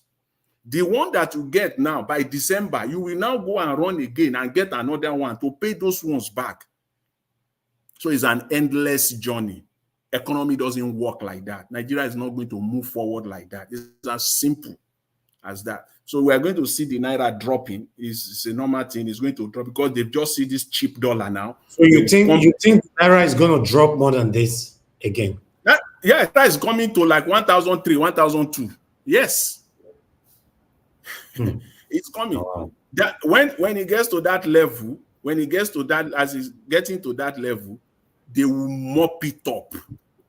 They will mop it up. It's a mumu thing, and then they will turn around and now start selling it, and then it will go back to 1,007, 1,008 again. Or this time around, the one thing you will know is this: the next round, the next level or the next round is going to be higher. We saw about 1,005 now, almost 1,005. The next round will be higher than 1,005 when it comes down. That's the next one that will happen. It will be higher than 1,005. It's a game. Mr. Jonathan, you see that what I said before? I said when you analyze it like a layman, we all understood it. It keeps going up. It has come down. It is going up, coming up now. When they borrow and return their money back, by December, pounds might be 2,000. By December, you mean? Yes. Well, it's almost already. It's almost as they are borrowed money now. Give us a few months time, they will take the money back. Before you know, it's December. We're talking about 2000. You know what? You know even the money that you see this. You know the worst part of it. The worst part of it is that the money that is flowing into Nigeria, you can't even track it. See, that money that is coming is this part of it. Nobody can really put, the real number there. Nobody. If you say you want to put a real number, it cannot be correct. But part of that money is the stolen money from Nigeria. It is these people that are bringing their money. Is another way to bring the money back and come and collect this same 26% from Nigeria again. See, somebody stole 100 million naira and he now returned the same 100 million naira to central bank for central bank to give him 26% on top of that 100 million that was originally stolen. Mr. Jonathan, I can say maybe it's drug money because they are looking for to make your money legitimate. Those money that they can't really bring out before because they can't account for it. Now, because central bank is in need of naira, in need of dollar so badly that anything goes, just bring it on. So people are bringing the naira out for them and they are collecting it without asking questions. So that is just where we are now in Nigeria. So anybody, one thing I said is that, see, if you have money that you know that you don't need in the next 1 year, go and buy Nigerian Treasury bill and collect the 26%. You to do it. Collect it. Collect the 26%. It's cheap money. But what's going to happen to the people that have lots of naira in their account right now in Nigeria, most especially Nigerians in diaspora? And if they are smart, is that go and put it, give it to them now, give it to them and collect it back in 6 months' time. Collect 26% of in 6 months' time. Collect it. If it is 1 year, you can wait. Put it do the 12-month own. Collect 26% rather than putting it in a savings account and you are getting 1% or miserable 1% or whatever 1.5%. Give them. It's cheap money. The money give it to who? I don't understand. If you go to in Nigeria now, your bank now, you call your bank now and say you want to buy Nigerian Treasury bill. You have the money there. They will place it for you. They will place it for you. You will buy it. It's like you are buying shares. You will buy it. And then see, in 6 months' time, they will give you the money back. This one, they don't negotiate it. They will give you the money back. You will get your money back. If it means that they will sell crude oil to pay people back. Jonathan, no, I've been saying it when they raise it to 22% now. Jonathan, yes. Jonathan, normally I was told that when you think of something, say the principle is the higher the bigger the head, the bigger the headache. The higher the profit, the higher the risk. So what is the risk involved? It doesn't. I'm not trying to dispute. The risk involved. Yeah, this is the risk. The risk involved. Exactly. The risk involved is that, see, if they default, the risk of default, that is, if Nigerian government said we are not going to pay, Nigerian economy will crash. As in, this money is coming from people, from Europeans, from UK. So if they now tell them, turn around and say, we're sorry, we don't have your money to pay you back. That's disaster. Okay. Given what you know about Nigeria, what is the tendency that it may crash? I mean, they may default. That is what I want to know. Can you make a prediction? Is it far-fetched? Do you think that the tendency for them to default is high or low? On the naira one, they will not default. Naira, if it is, they will not default because they will print naira to give you back your money. So since you give them naira, for example, say you have 100 million now, then you put your 100 million there, and then Nigerian government look around 6 months later. If you do 6 months or you do 1 year, and then Nigerian government said they don't have money, they will go and print. Because it is their rating will drop. The rating from rating agencies They They cannot play around with that. It will drop to junk. It's already almost junk already. But if they any attempt to default on anything, that would be the final seal on the coffin. Final. So if it is Naira portion that you did, that one is secure. They will print money for you. They will print Naira. They will pay you your money. But it's not encouraging to do it in Naira, because if you give the Naira and they default, they print another Naira. What that your Naira is buying now, the value now won't be what it will be. Sure, you know. That is the risk. That is the Yes, risk. Dr. Sim, if I can just Yes, come in, that is actually the risk involved in treasury bill. There is no chance.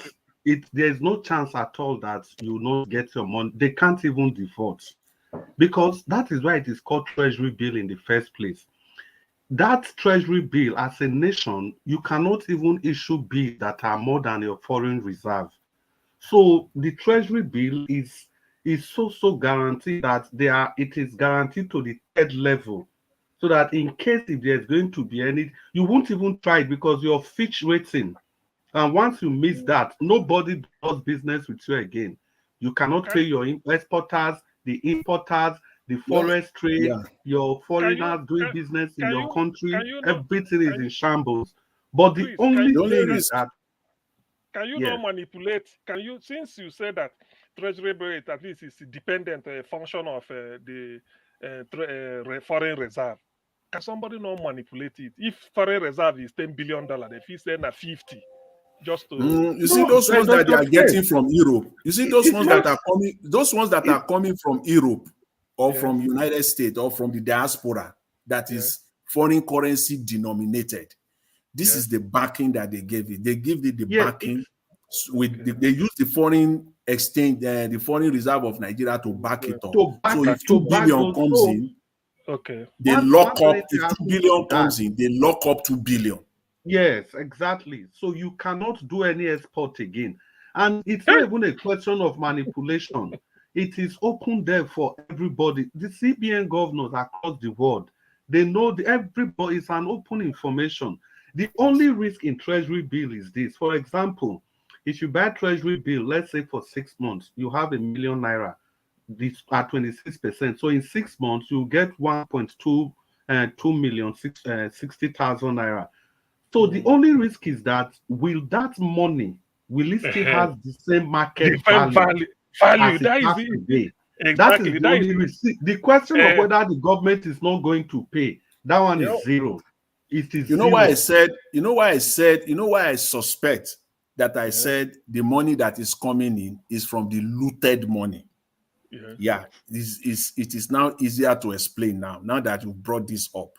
It is from the looted money. I want to believe and conclude so, for me personally, because if it is not from the looted money, if you bring your pound or your dollar to Nigeria today, convert it to Naira at today's rate, and then you went in and bought the treasury bills of Nigeria that they are touting right now, fine, because because the 26% is tempting and attractive.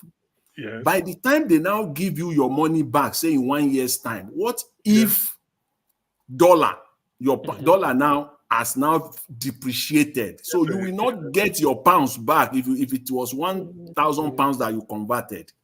By the time you are converting it back, though you get your 26%, but when you convert it back, it's not only worth 600 pounds.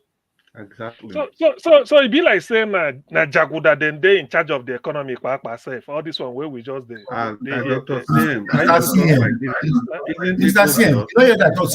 I say who not the entire class, now they rule us. Isn't it obvious, Dr. CM? It's obvious. Jesus Christ. But Mr. CM, Dr. CM, see, people that deal with narcotic, their money is not genuine. For you to make your money genuine and legitimate, you bring it to a country where they will accept it. It's true. Do you understand? So what Mr. Jota is saying is like saying I have illegal money in abroad. For it to be legal, I bring it in. You guys can use it for the next 6 months. In 6 months' time, my money becomes legal from illegal funds.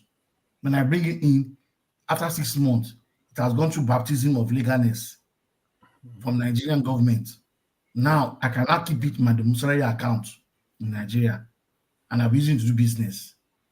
So those who have stolen Nigeria blindly to this level we are the ones bringing money back indirectly. So this Emiloeconomics, you know, an Emiloeconomics within Emiloeconomics. So this Emiloeconomics, all the things just they talk saying, you know, poju, if you give me this, I give you this, you scratch my back. Emiloeconomics, Emiloeconomics 101, because this is first year. By next year, 102. The first year, now they complain. Just the first year, now they complain. It's see the hot now. You know, say they buy people too much. That's Dr. Zen, it is voodoo economics. It's voodoo economics. This one past voodoo. This one Emiloeconomics. See, in Nigeria, an average Nigerian, in fact, don't even say, millions of Nigerians are millionaires. And they are not millionaires in like 5 million, 10 million naira, not that kind of. I'm talking like millions of Nigeria are millionaires in the hundreds of millions of naira value. Because almost every family in Nigeria have land. Almost every family in Nigeria have land. Somehow, somewhere, some way. And that one can turn Nigerians into millionaires overnight. And only the government can do that. Overnight, too. It's just a matter of political will. And they will turn Nigerians to millionaires. And that's just the way. And export. You carry... See, this thing is not rocket science at all. Yeah. You can sell, see, our tomato, that tomato that you see just wasting in the market, those tomatoes could even be exported. Of course. Out of Nigeria. You know, when we say export, people think every export must go to America, Germany, Europe. No, it can be to West African countries, the whole of Africa. That is okay. Every export, you see, why I tend to say this is that I had expected that my own simple idea of economics and production is the land is already there. What if you borrow this money? Say every state we have at least 100,000 tractors to cultivate. Do you know that within a year, Nigerians will be exporting food, and we have agro-based industries that will just be using all those farm products as raw materials? That's all we need. That's all. We have the population. But this every state 100,000 tractors. Yeah, too yes, too much. No. Every local, okay, divide them by local government. 1,000 per local government. Is it too much? 500. How many tractors local government need to get? Even one tractor. You never even talk of one tractor. You talk of 100,000. Too much. No. But people will have to use it and cultivate. Mr. CM, have you seen that video? I don't know whether I saw that video yesterday. Children were hooked up to one tractor kind of device and were pushing it manually. Instead of having a cow pulling it, these were children pulling it to cultivate the ground. You see? That's how backward we are. That is child labor. I saw it yesterday. I'm not crying. So that is child abuse, oh. Those are child abuse. Yes, now, when it's it's in the north. I saw it. It's in the north. They don't have any option, but they must go to farm. What I say is, I mean, to be honest with you. But in China, it is education. If you do it that way, anyway, the thing, it never reached my turn, Sha. When it reached. Now, Mr. CN, sorry, I have to come into this thing you people are talking about now because I saw a version of it. I saw a version of it. You see, Mr. CN, I agree. Mona, listen now. Now to the long crowd. I just want to give a tip to CN. Hold on. Just come in. Hold on. No, now they talk now. Now open house now. Hold on. Emefiele, can you go, sir? Thank you so much. Give us a mandate. God bless you, sir. This Black Panther just won't do bracadabra, just enter through the window, won't begin to. Yeah. But not be CM and Chris they talk since and see and other people. When I come, I don't see Deb where come now. You know be Deb. Black Panther, I beg go. I It not has there. been- I don't make phone call already. You don't it- have time before now. Black Panther, it has been your And that's why I go describe him now. You cannot come to the window and start in the house now. But I don't become bad. I will decide from where you come. Hold I'm not a on, catalyst hold now, on. B.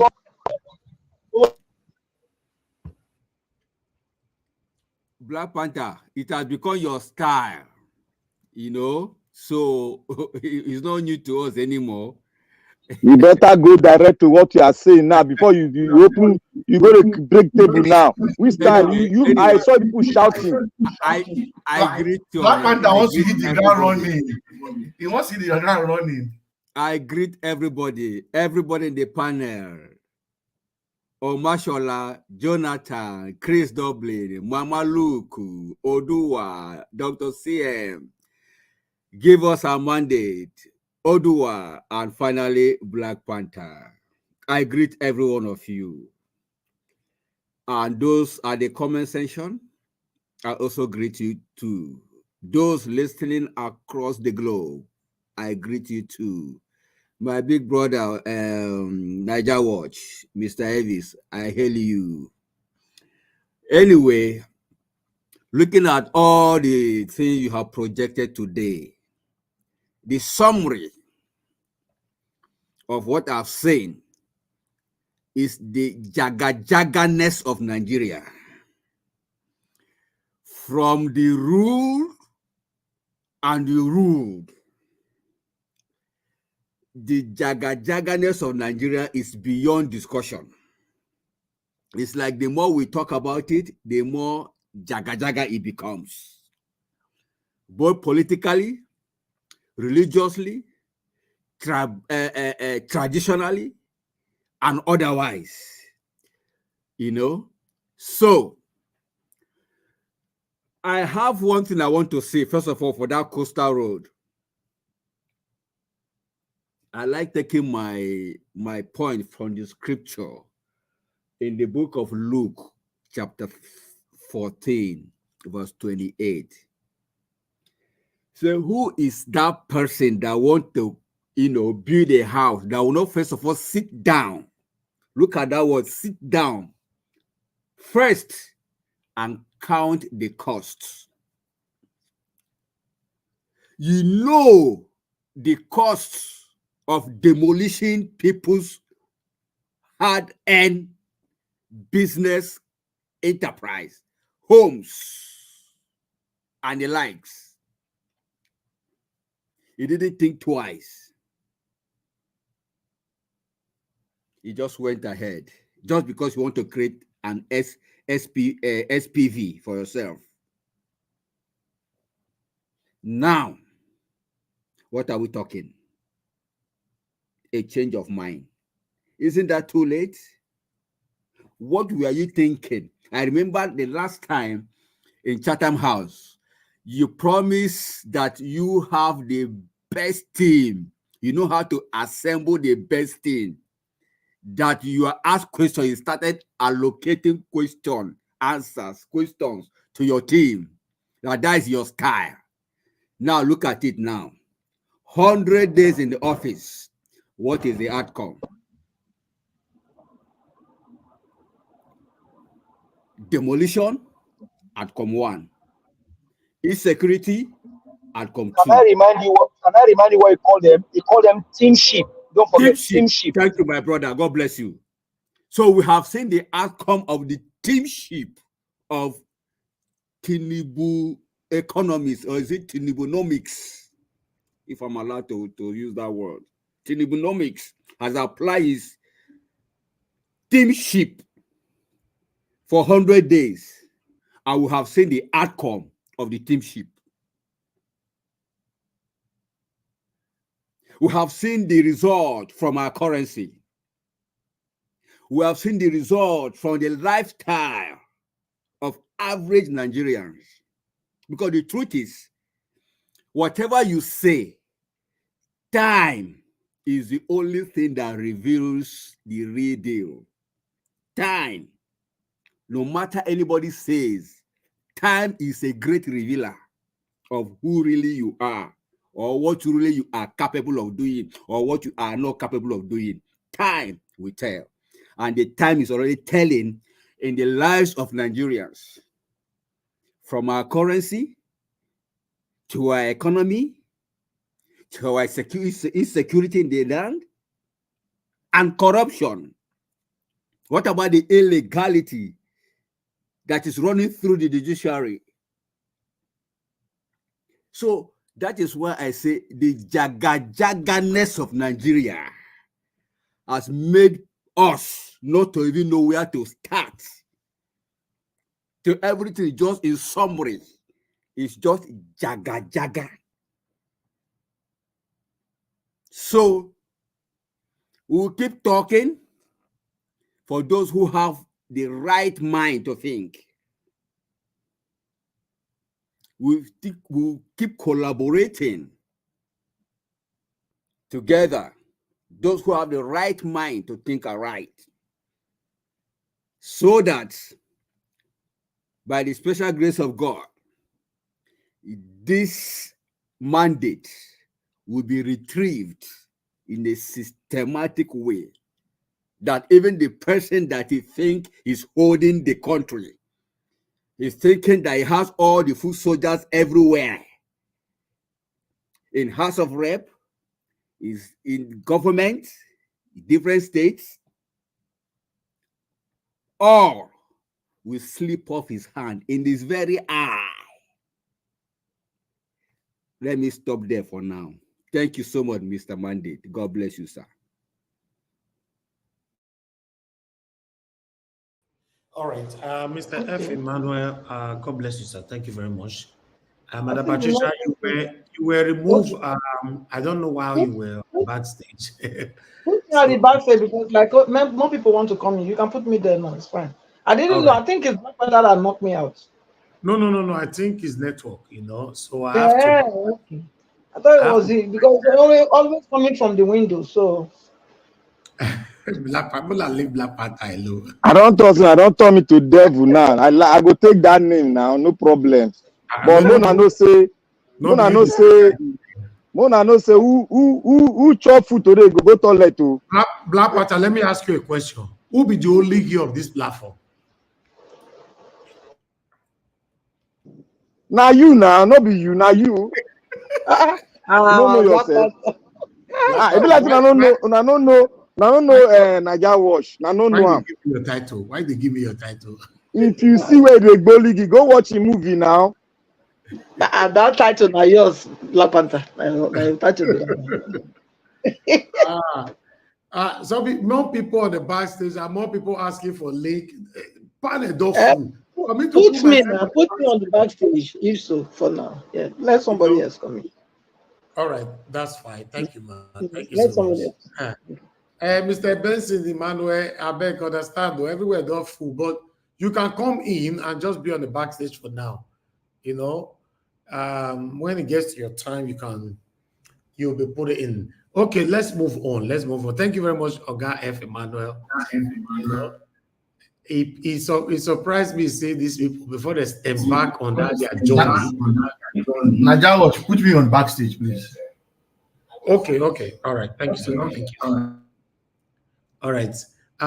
Okay, Mr. Benson, you can call me now so that you can take much last spot before someone else will take it.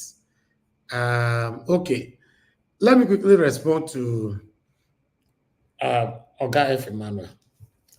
Are you surprised that normally, normal people, let me put it like that, normal people, if you want to do anything in life, you plan. It's only in Nigeria you see that people don't plan.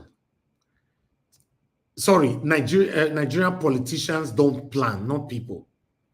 It's only in Nigeria that you see that our politicians just wake up. Although if they want to do their personal things, they plan. They want to do anything concerning Nigeria, they are not interested in planning. So their excuse now on this whatever Calabar, whatever way, how does this even make any sense?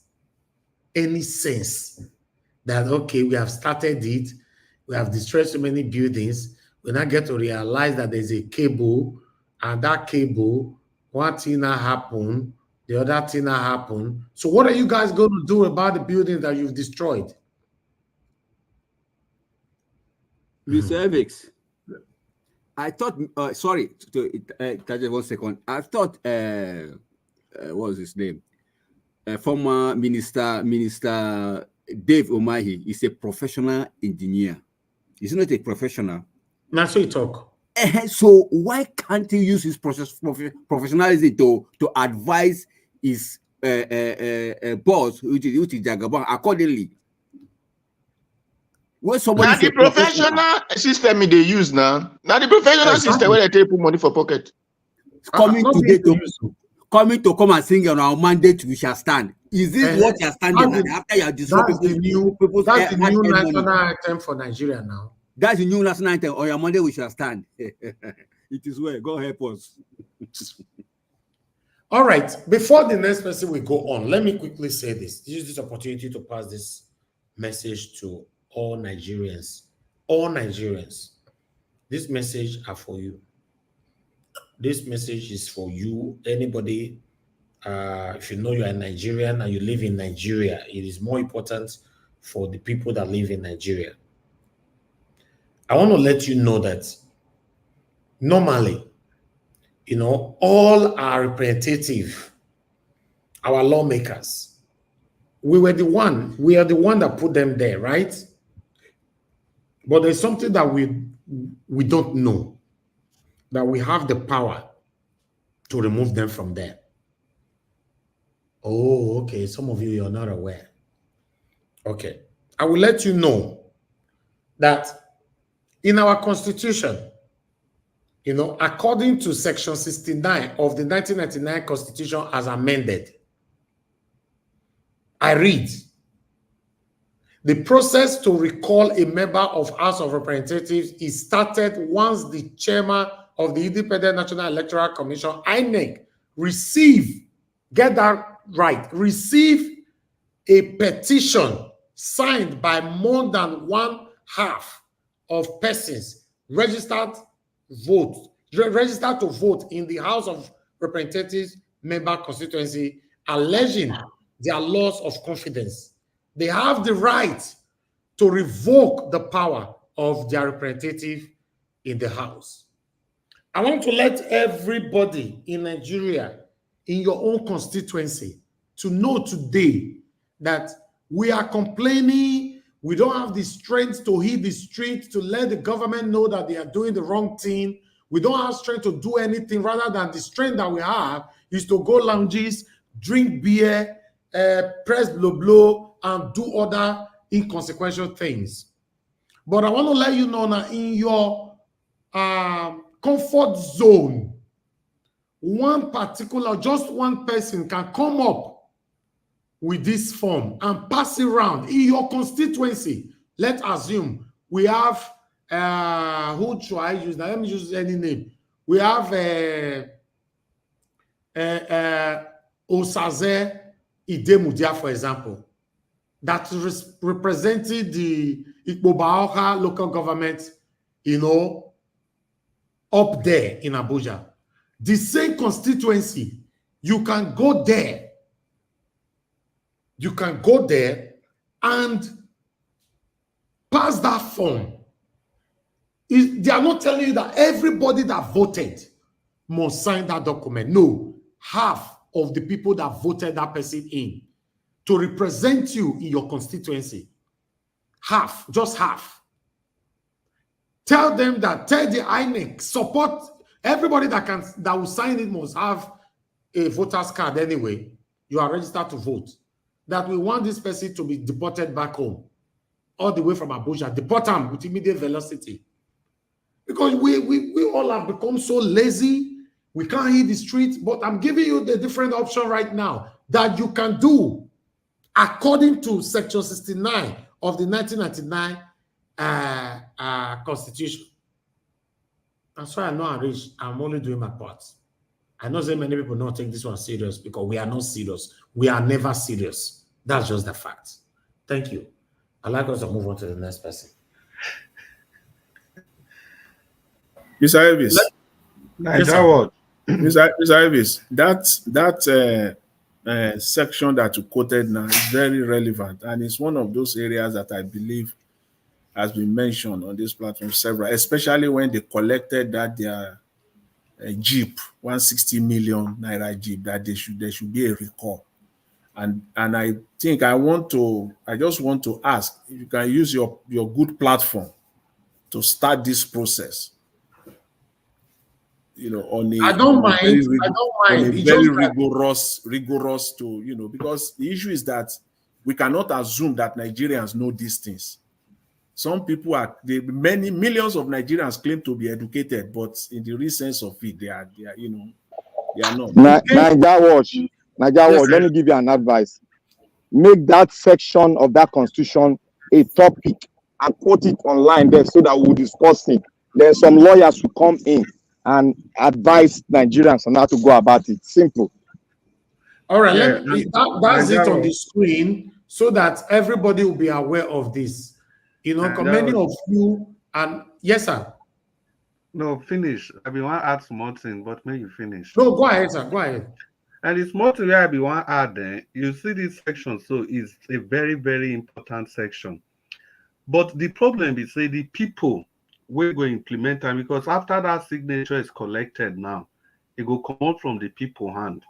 Because now this section, now Yaya Bello be want to remove Dino Melai as big as the Yaya Bello, collected signature and everything, to carry and go in next now. In next, they can't be story. INEC started quoting different law until today.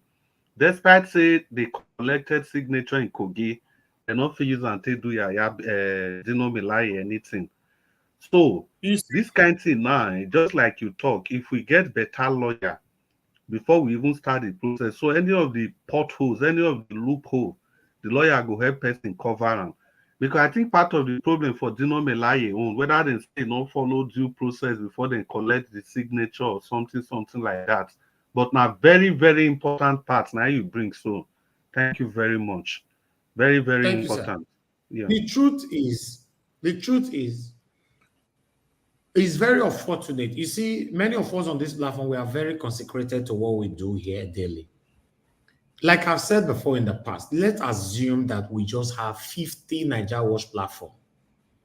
I mean, in case you don't get it, let's say we have 50 Nigerians that is dedicated that the same way what we are doing here.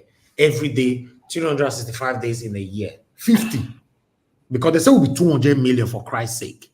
So let's say ordinary 50, 1 to 50 platform every single day. Just imagine how our politicians will react to that. But unfortunately, everybody is busy chasing money in a different way. What is happening in Nigeria, nobody cares. And at the same time, we all are complaining. The same people are complaining, but they are good to make skits, make prank, post different kind of things on the platform. We have Nigerians that have over 10, 20 million followers on different platforms on social media. They are not interested. Now, it's our duty here to let you guys know that most especially those of you that live in Nigeria, we cannot do this for you. What we can do for you guys is what we're doing right now. You can do this yourself. The law I talk you don't even need lawyer. You don't need a lawyer. You just need to get the form, write the person's name, Idemudia Satanic, maybe not be surname, Satanic. Just say Idemudia Satanic, a member of the House of Representatives for the Oredo constituency. We are recalled. We want him to be deported back home with immediate velocity. Half of those of you that voted for him and your prayers, your submissions will be granted. But unfortunately, guess what? No constituency in Nigeria, I believe, that I've ever done this. Because our youth are not interested. Go to Instagram. Mr. Elvis, you see, this single clause of the Nigerian Constitution alone can bring them to their nails. If Exactly, Nigerians they'll be come, begging this you. single one, they will be begging. They'll This be begging. singular In clause fact, alone. if some of them are listening to me now, they're already shaking. Because the reason why they take advantage of you and I, they believe we don't know the law. Now, somebody is reading the law for you now. They're already shaking listening to this now. Say, wow, how this boy to know this session? How this boy to know this session? Now, while I want to, I pray many people don't listen to Ramo. I pray many people don't listen. That is their prayer right now. And unfortunately, many will not listen to me. They be a palo as we all the talk so. They are drinking 3310 as we they talk to today's Friday. Service. Yes, sir. You remember during when the Labour Party guys they misbehaved, we were telling them to be recalled now. You remember that? Yes, but we were telling them to recall, but the section was not put to their front like this. That's why they didn't take nobody serious, and nothing happened. Because if you call them to record, for them to be, I like to use the word deport, for them to be deported back to their village without not taking action, nothing will happen.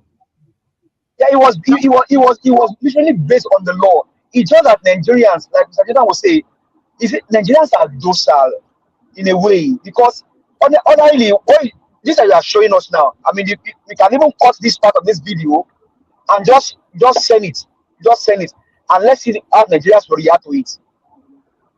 We can cut this. May I tell you the problem? May I tell you the problem we'll get? You see, we are saying they are docile and they don't. How many of us have handled the Constitution on our palm and read it? But we hear and then that just oppose that with Nigerians where they don't turn their head to another thing, they think how to chop. How many of them do you think have seen the Constitution of Nigeria before in their life? All right. That's the question. You see, let me pass this message again because somebody just advised us on the comment section that not everybody in our constituency that understand this ABB grammar, most especially on this constitution. So make I use pidgin talker. In case I don't speak the pidgin well, now go help me later, but I'll try. My people, when I see that man, that person where they represent us for Abuja, so where they call House of Rep, where they come beg us say make we vote for them, and they go reach there, they know they do what they're supposed to do anymore. They go they drive jeep, they pass everywhere they go, they get security. People they carry gun, they follow them. They know they mind you, they know they mind me again. Now I want to let you know, say we get the power to carry them, bundle them, tie them for Ghana must go all the way from Abuja, carry them, come back to that village again. Yes, that same power we take vote them in. Remember, say they were not appointed. Now vote, now we vote for them where they take win. Now, I tell you now, I take the work. Let's assume, say, now 50 people now he vote for them. And he win. He can't win. Maybe he name na satanic. Okay, let's say satanic. Which name I go put for his surname now? If the first name is satanic, maybe somebody help me. People your own. Ojubole. Satanic Ojubole. Hey, thank you. God bless you. Let's say satanic Ojubole. Now be name. And now you want satanic Ojubole to come back to a village since you not do what you said that may go do. Don't forget saying your power and I carry and go there. You know what you go do? Out of that 50, the law say we don't need the same 50 people, make them record them. That record means say make them deport them back again. Make you ask when they carry their come, bundle they come. Now only 25. Now we need 25. You get one form where una go ask for una constituency. That form, you go carry on. One person is supposed to do this sacrifice. Carry on, follow different word or anywhere. I don't know until they do one for them. Carry on. Everybody will sign up. Make sure say the people will want sign up. So they get what that they call voters card. That voters card, so they go put their number. Say, now me talk am. As for example, as me be now, I'll say that me, Mr. Elvis, now I say me the car will show me come back home. Yes, I'll put my voter's card for them. They go, if you see, this Nigerian government, when they say they're corrupt. Lord, they're Nigeria, my people. They don't say statistically, 80% of Nigerians don't know the law, including the learned ones. They still don't know the laws, but they know there's laws. They don't know the laws. Why? Many of them know the laws, but they are scared to pursue the law. So now, this satanic set of people representing us have been capitalizing on that because they know, say, you know the law, fear not let you pursue. Maybe you don't get the money or you don't get the voice, or you don't know the law. Make I tell you, might shock you again, my people. You don't need to get the voice or get the money to pursue law. No, not be money. This one not be money. Not they pay money for this one. This one are free of charge. Now to fill the form, you go submit them to INEC. INEC will come look am. You understand? The other thing, Mr. Elvis, you know, this one need mobilization at each constituency level to mobilize the people. I want to mobilize that one now. No, to mobilize is that you need to mobilize no get problem. Mobilize no problem.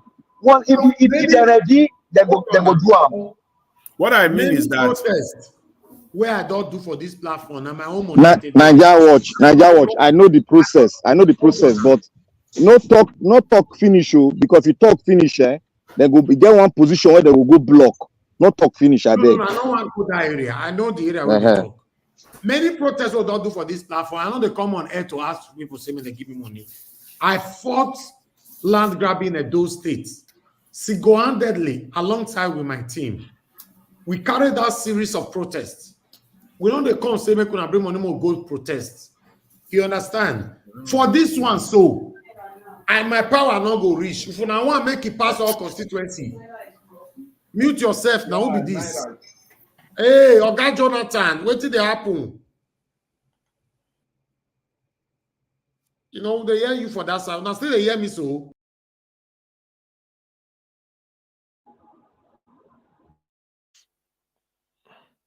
Yes, we hear you. You don't come out. Somebody else take over. You don't come out, Mr. Elvis. Somebody else, Dr. CM, take over, sir.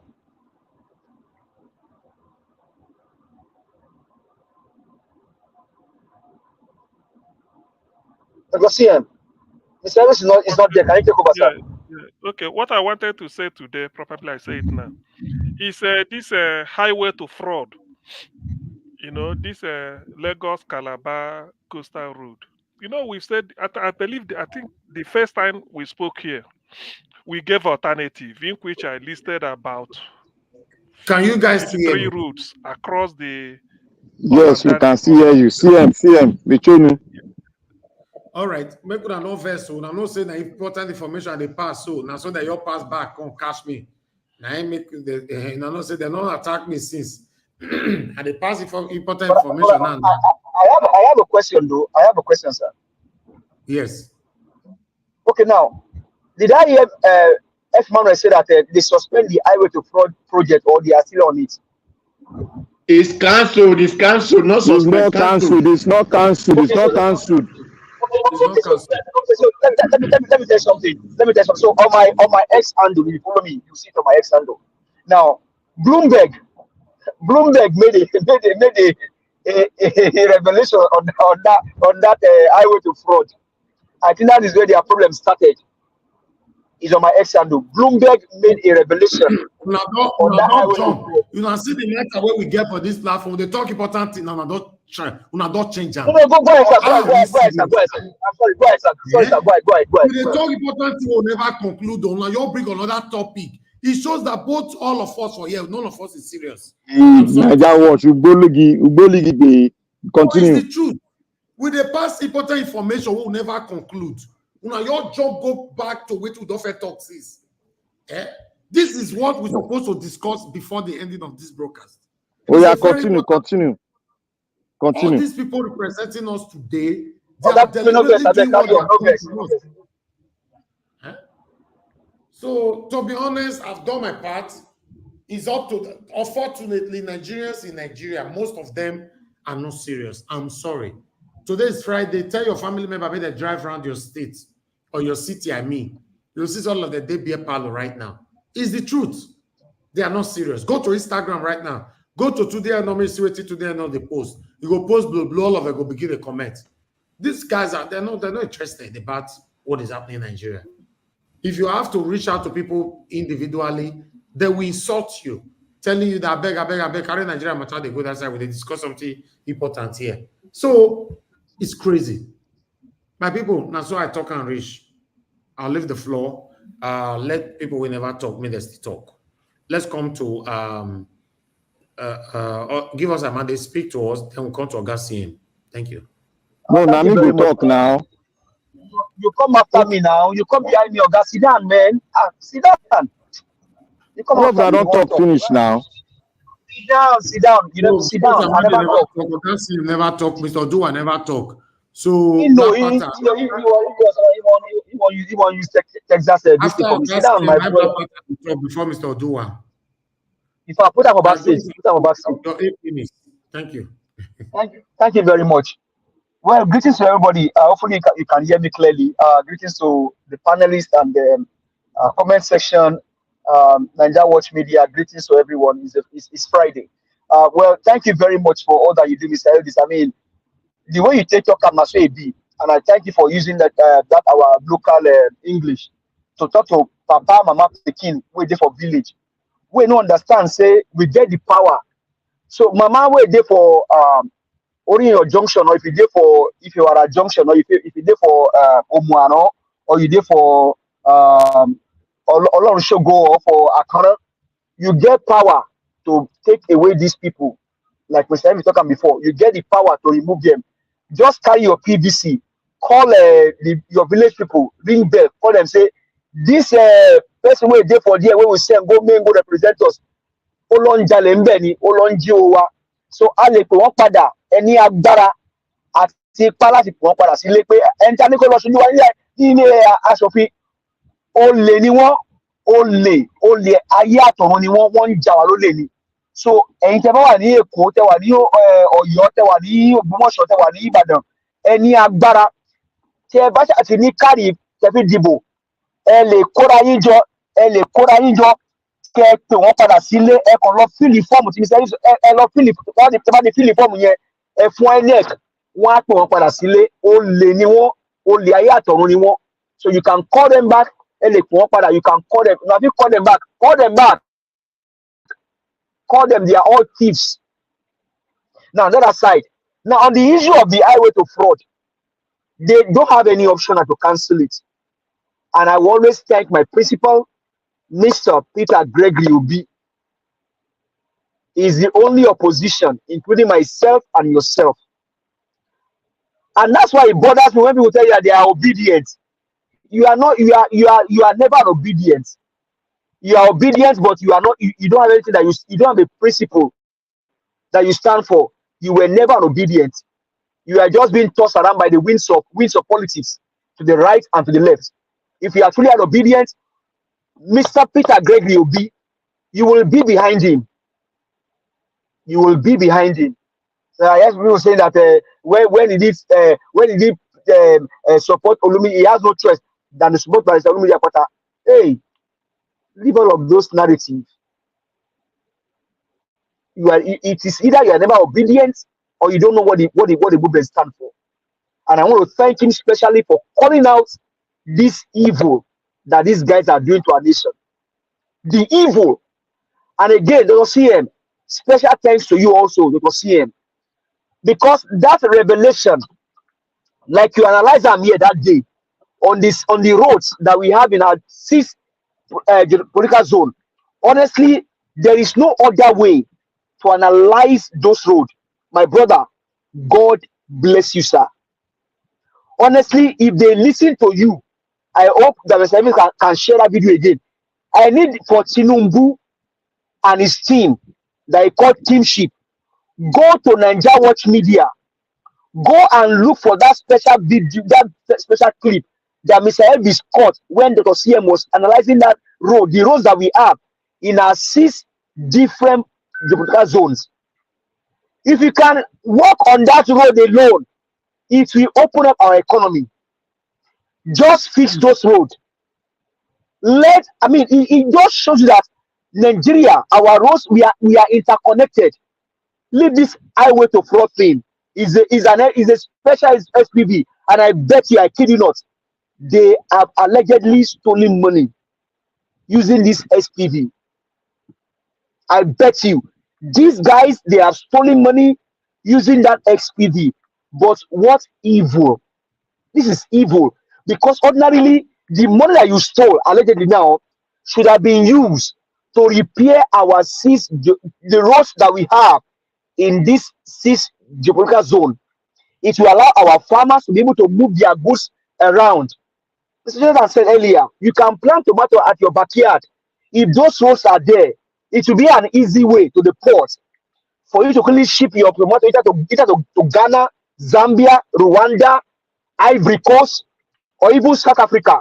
Let's leave America, like Rosinian said. Fix those roads. Tinumbu, you said you have team sheep. Fix the road. Fix the road, man. How is it difficult for you? You say you build Lagos, even though you didn't build it. Fix the road, Tinumbu. Fix the damn road. Tinumbu, fix it.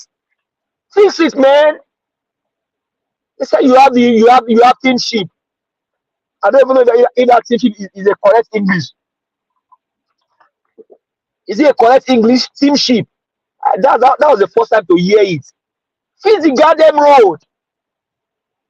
Now they have to go and ring bell. You see, I saw a video this morning on Aisha Ando.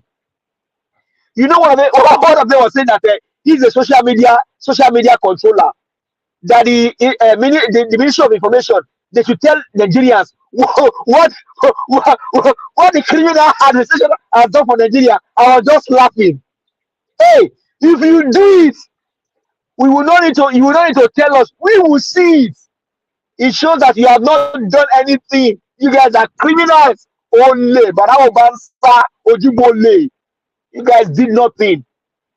The same thing in your state. Nothing is done. Take it to Edo State. Nothing is done. Just yesterday, they tell you that they will bring the report of the mining in a donut. Where is the place? We don't see them today. They tell you they go bring and come. Hey, Nigerians, I go to tell you now. I stand for the truth, and the truth I stand for. It bothers me because I've not seen the 16 years old girl child and 16 years old boy Nigerians enjoy good governance.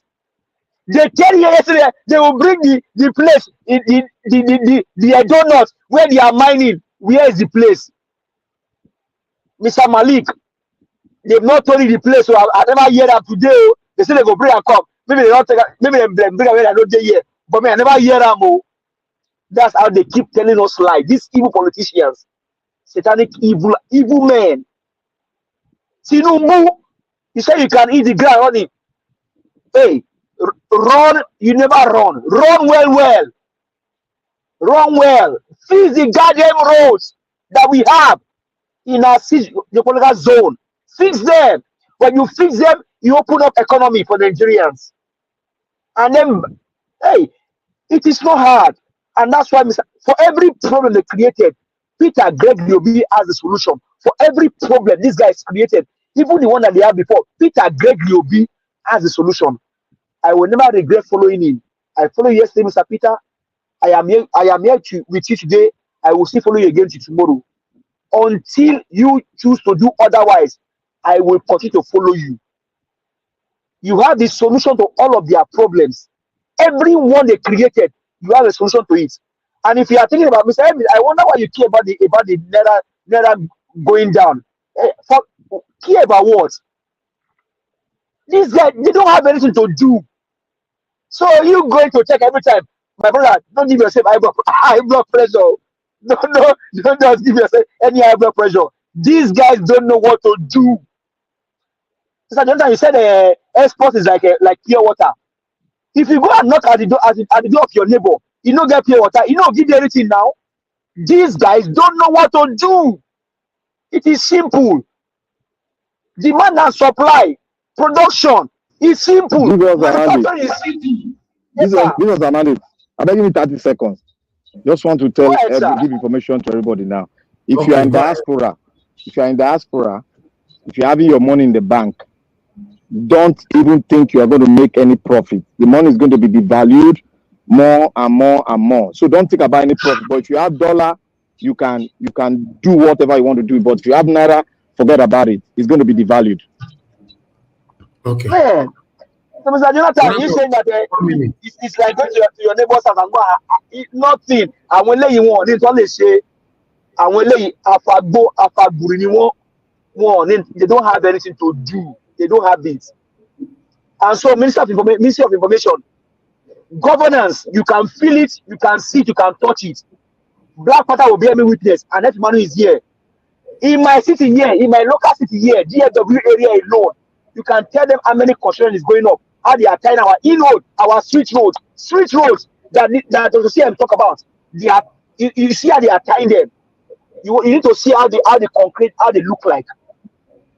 We can see, we can feel it. Nigerians have not seen anything. So, Ministry of Information, there is no blah blah that you can give us. This town hall is different from blah blah. Thank you. Thank you, sir. Thank you, give us a mandate. Thank you very much. Augustine, please talk to us, sir. Good evening to you once again. Okay, and good evening, Niger Watch. Actually, is that a highway to fraud? I think that is even the most important news today. As for Shoyinka, a lot has been said about him. So he just, I mean, he is just a bit diversionary. You see, this highway to fraud, I want people to look at it this way. Now, there are roads in Nigeria begging for attention. They wouldn't want to do it. What the original intention was just to cripple that business. That what is it called? Is it not some? Wait, what's the name now? Luxury, forgotten.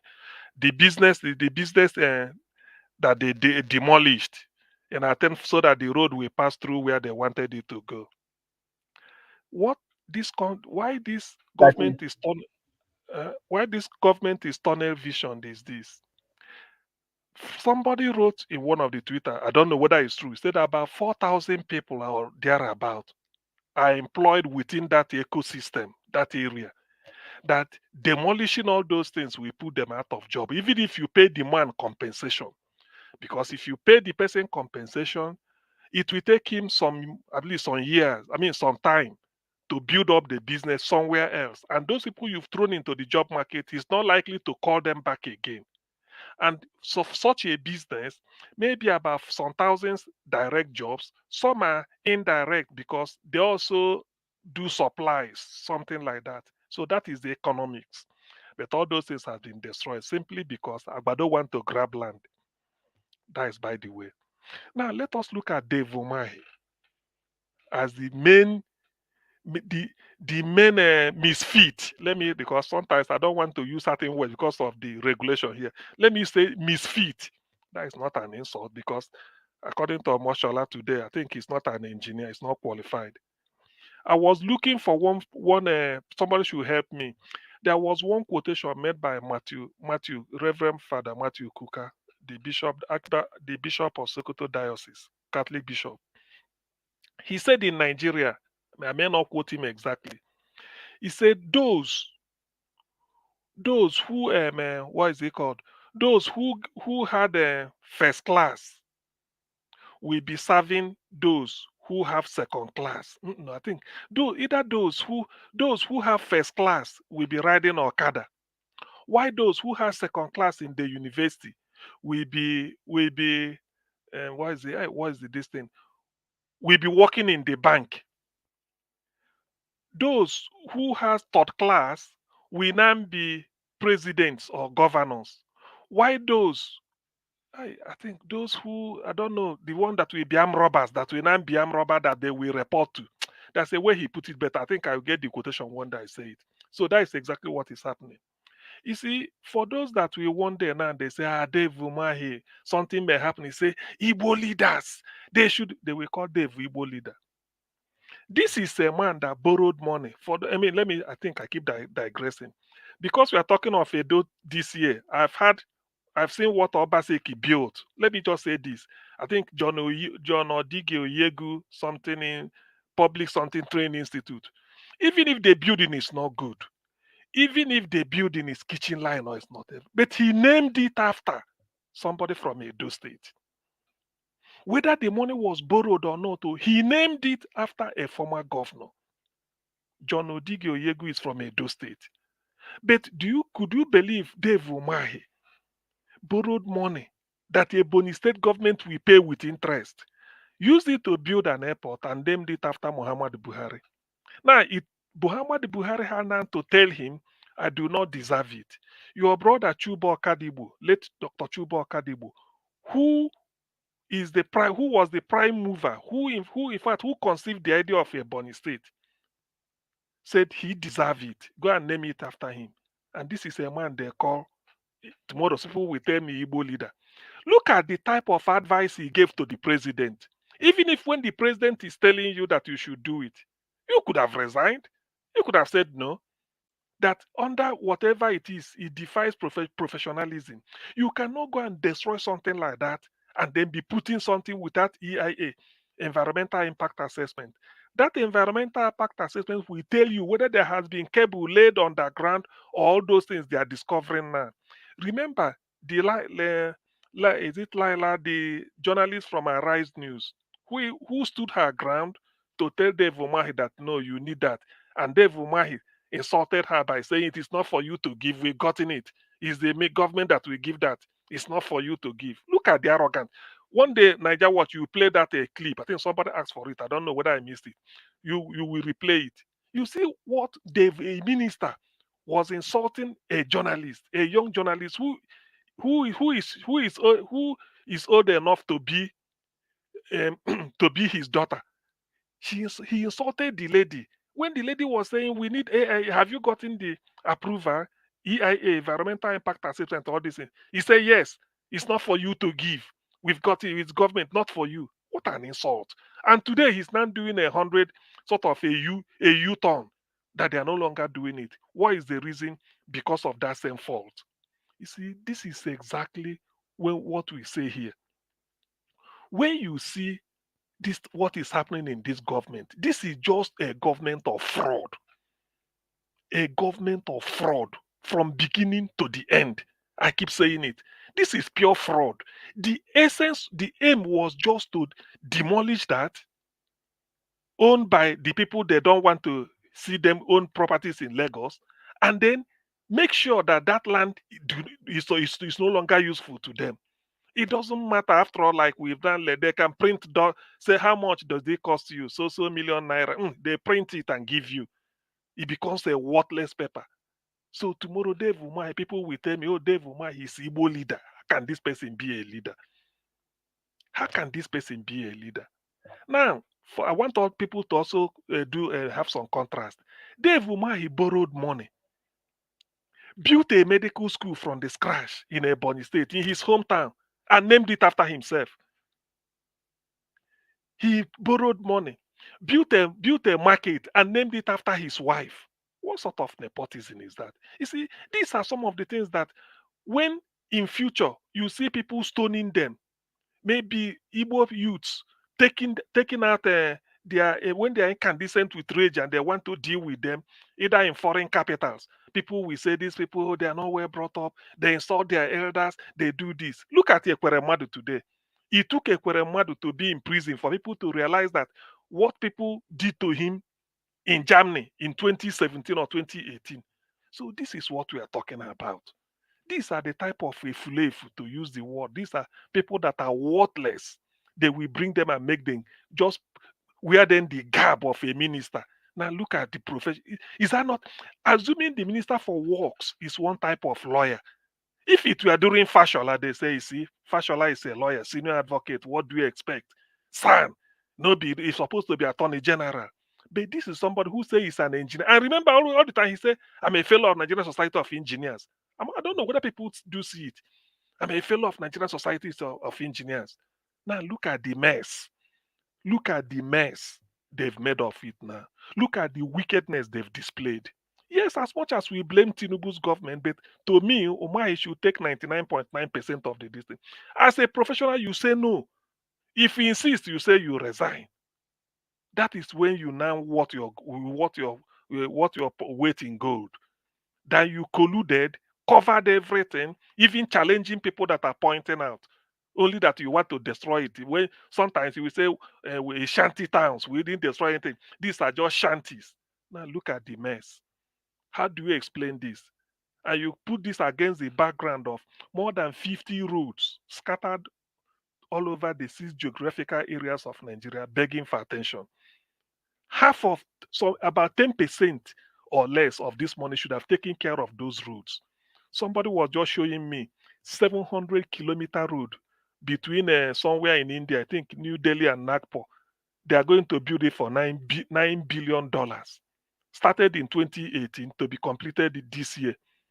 But Nigeria is building their own that are almost the same length, but is coming in trillions. Trans-African highway from Cairo to Cape Town is more than, I think it's about 11,000 kilometers or something like that, or more than that. Built at a very cheap, if you see the figure, you just marvel.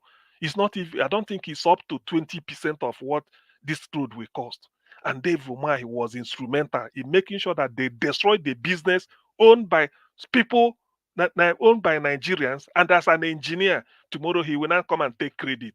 He's a fellow of the Society of Engineers. I wish people will just be calling people to order and then deal with that type of people. To be honest with you, I was so shocked when they are talking about it. Yes, people can blame Tinubu. I agree. The buck stops at his table. But what quality of advice did Dave Umahi give him? What quality? You say you are an engineer, and look at what the mess they've messed up. Mind you, the this road has been earmarked the way it will pass years back. That is what made this chap to go and the landmark to go and make this investment in the hope that even if they're going to build the road in future, it's going to pass through this side. It won't disturb me. Now you reverse everything, force him within a month. It's a shame, really. But I don't know how Nigerians will perceive it. Let's say in the coming days and weeks ahead, I will know what Nigerians will say. To be honest, it's a very, very terrible shame. So for those that are Dr. just to Siem, round up, yes, please. sorry, I hope this thing they destroy for this guy, I hope they will refund him damages. Unless they pay him in dollar, because Naira no get say. You know, say if they want to pay him in dollar, they just say go and print money. You want it in Ghana must go, or you want it in a container, trailer load. Anything he said, they just push it to him. If it's in US dollar, the man can say, okay, let me now carry my dollar and then go and then go and cry somewhere. But what of the job loss? What of the people? That is what I'm going to say. What exactly? I hope what you are going to pay him will factor in the number of staff that is unemployed today. It's not only in that loss is a part of his property. Please. Some houses were demolished. Those were they paid. Give us a mandate. Thank you. Augustine, please round up 1 minute, sir. Okay, thank you. So to me, it pains me because people don't have job, and you've thrown some thousands of people into the job market. Now, what are they going to do? Those people that were working in that area, when they wake up this morning, they say, you see, because of these things, we lost our job. Because of this, and they destroyed our businesses, and they've not finished clearing the rubbles or the debris everywhere. Now they've abandoned it. They now want to go back to the old and see Umahi prancing himself on our mandate. We shall stand. These people are insensitive. Anyway, all I know is that internet do not forget. Something must surely happen. Something must give. He cannot go scot-free. Somehow he must pay for this because he took Nigerians for a ride, and it's quite unbecoming of somebody who says he's a professional to go and mess up this type of thing when there is something to do. They criticize P2B, and it was because of this road. He said P2B is inciting Ndibo against Tinubu. So who is inciting Ndibo now? Who is now doing the incitement? Because P2B told them what to do. He said P2B is inciting Ndibo against Tinubu. Now he has eaten the humble pie. Imagine the humbug. He's now eating the humble pie. So what is he gonna tell anyway? P2B will tweet about this. I bet if he doesn't, somebody should remind him. Is P2B still inciting Ndibo against Tinubu for saying that the landmark investment should be left to stand? Thank you very much, Niger Watch. I'm so pained. I don't like when people just All right. mess things up. Thank you. Thank you, Augustine. Thank you, sir. Thank you very much. Let's come to Black Panther. Oga Black Panther, please talk to us. You have your 8 minutes so that we can have a final submission. We also have August consigned there. Okay, Black Panther, Thank you. Are you hearing me? Okay, yes, sir. Go ahead. Thank you, Niger Watch. I want to thank every other guys who have spoken. I want to thank you all for really speaking eloquently well. And I just want to thank Mr. Jonathan. Thank you for really going deeper. Like I told you, nobody will contest your economic terms that you are using and how you are explaining it, because we are understanding it. That is the purpose of when a student is understanding a teacher, we will be contributing positively towards it. And I want to thank you once again. I want to thank CM for everything he has done. I want to thank all the listeners, all the viewers, and Mom in Diaspora. May God continue to bless you. I want to thank you for everything I've been doing. Be steadfast and being conscious of everything you're doing. And I want to say right here now, I want to make a fundamental statement with due respect to everybody and to my viewers in Edo State and to everyone, every Nigerian. If you see anybody, if anybody are from the camp of the APC and PDP, they don't have anything to campaign with. But the only thing they can use to campaign to deceive every one of us in Nigeria and in Edo State is that, one, I was once obedient and I want a good governance. Two, let's all talk about the individual, the personality there. But the personality there is a right-thinking person, but decided to go into the camp of the evil one and decided to take the ticket of the evil one to run and tell us that he's going to do the truthful thing. That is an aberration and insult to our intelligence all over the nation. We are too intelligent to be deceived 100 times all over and all over again. We are here. We are the real technocrats. We understand them. And if they come here to talk, please watch them very well. If they say word 100%, 80% of their words are lies, because they don't have anything to campaign with. They are listening to us. They know that when we say some word, they'll pick words from us and use it to campaign. But they don't mean well for us. The best bet to do, we should forget about them. Let them be a dream. Let us put them aside as those mirage we see that we will never see them no more. Let us put them like that. That is the position they should stay. And any Nigerian that will sit down in his own comfort zone and decide to go and vote for PDP, because it is party, it's not personality, and decide to go and vote PDP or APC, I bet you are part and parcel of the satanic operators of the 21st century that want to bring down the black race in Africa, and that's Nigeria. I want to say, every one of us, let's beware, let it be aware, and let us go out there and make a decision of voting a party, Labour Party, that we know we have tested one, we are testing one of our governor, we are test running one of our governor in Abia there. And you see what we have done. We are doing a good test running, and it's performing very well. That is the same thing we want to do all over the country. Because if we place Labour parties in each state, we have an upper edge over every. We don't want to double tax ourselves during election, but we want to know that we put head there, and those head we go ahead to perpetrate the social democracy we've been dreaming all about.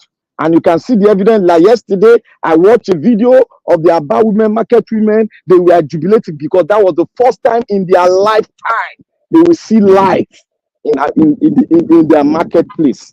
And they were jubilating and they were thanking. Most of them were on their knees thanking God for bringing Alex Oti, a man that decided to do the will of the people. That is Labour Party for you. And may God bless Mr. Oti. I want to say one thing here before I will explain this thing. Tomorrow, I will try and bring a video to Niger Watch to confirm that those things they did in this road demarcation, whatever the coastal road, was a game plan. One, the plan was to deliver money to the people that donated money in the billions to them during the campaign. Two, they wanted to play the card of the tribal template they be playing. I will get the video, and when I will be explaining with the video, I'll send it to you, Naja. When I'll be explaining to you, you will see a caveat where the original road was supposed to pass through. And on the road, you will see on the road, I will point it as they're explaining. The guy will point and explain it. On the side of the road, there was a road that was supposed to make 3 lanes. The Lagos State government made it 2 lanes, and on the left side, it's all Yoruba to the end, and they have something like an ancestral home on that lane that they couldn't destroy. They know if they go through that route, it is their own self they'll be dealing with. That was why they came out.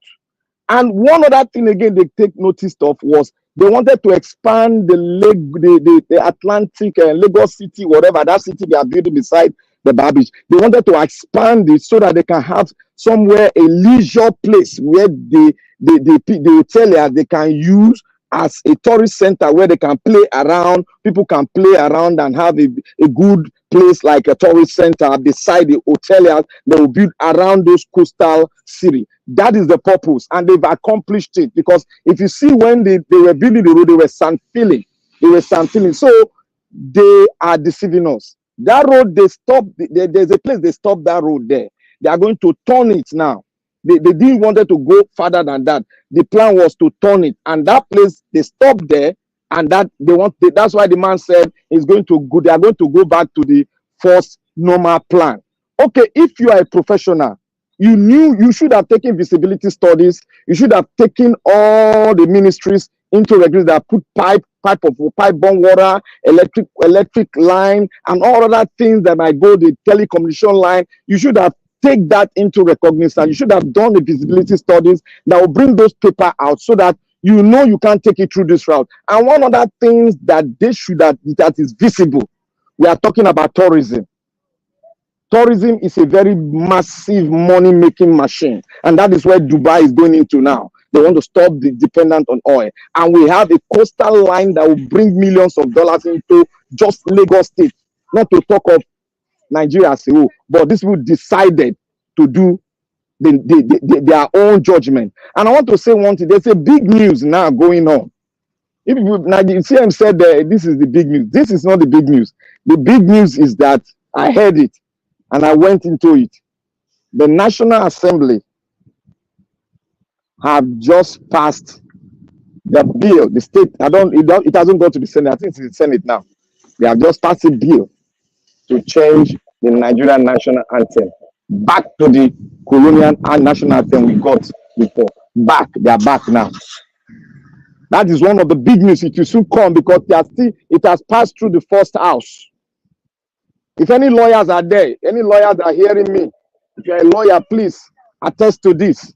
Wherever you attest to it, it is an information. Attest to it to confirm it. Please, if any lawyers is in the house, please attest to it to confirm it. It has passed through the first house.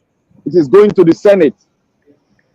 So affirm it. I don't know how far they've gone in the Senate. So those are the big news that is coming up now.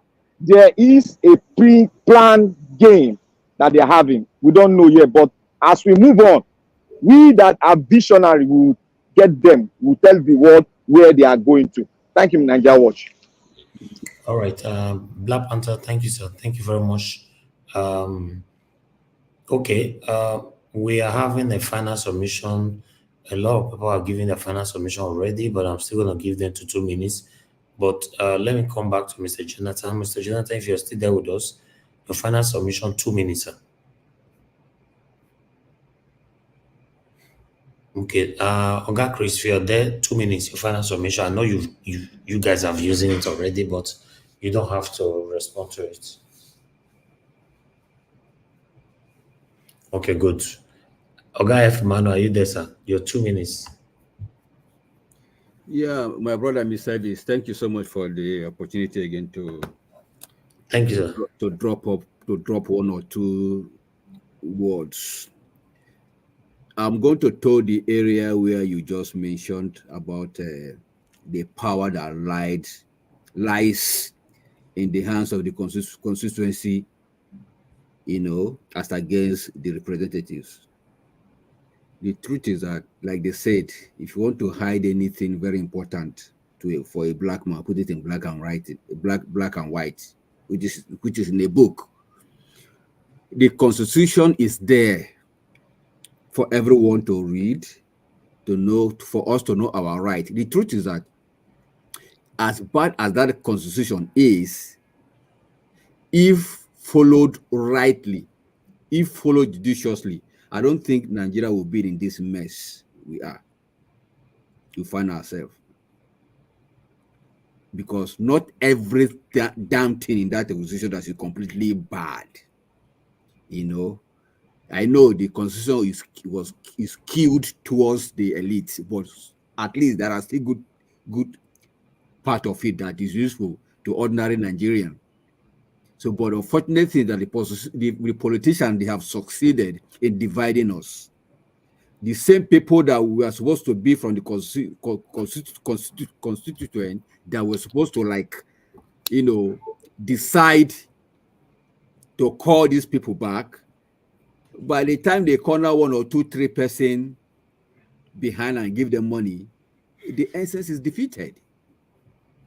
Because every Nigeria has a price. Let me put it that way. And the politicians, they play the game very, very well. So in as much as we know that this platform is, like I used to call it, the African CNN, is opening up a lot of things. Ignorance, they said, is not an excuse. We should all go and read. Even some of us that are here, we should go and read so that we know our full right.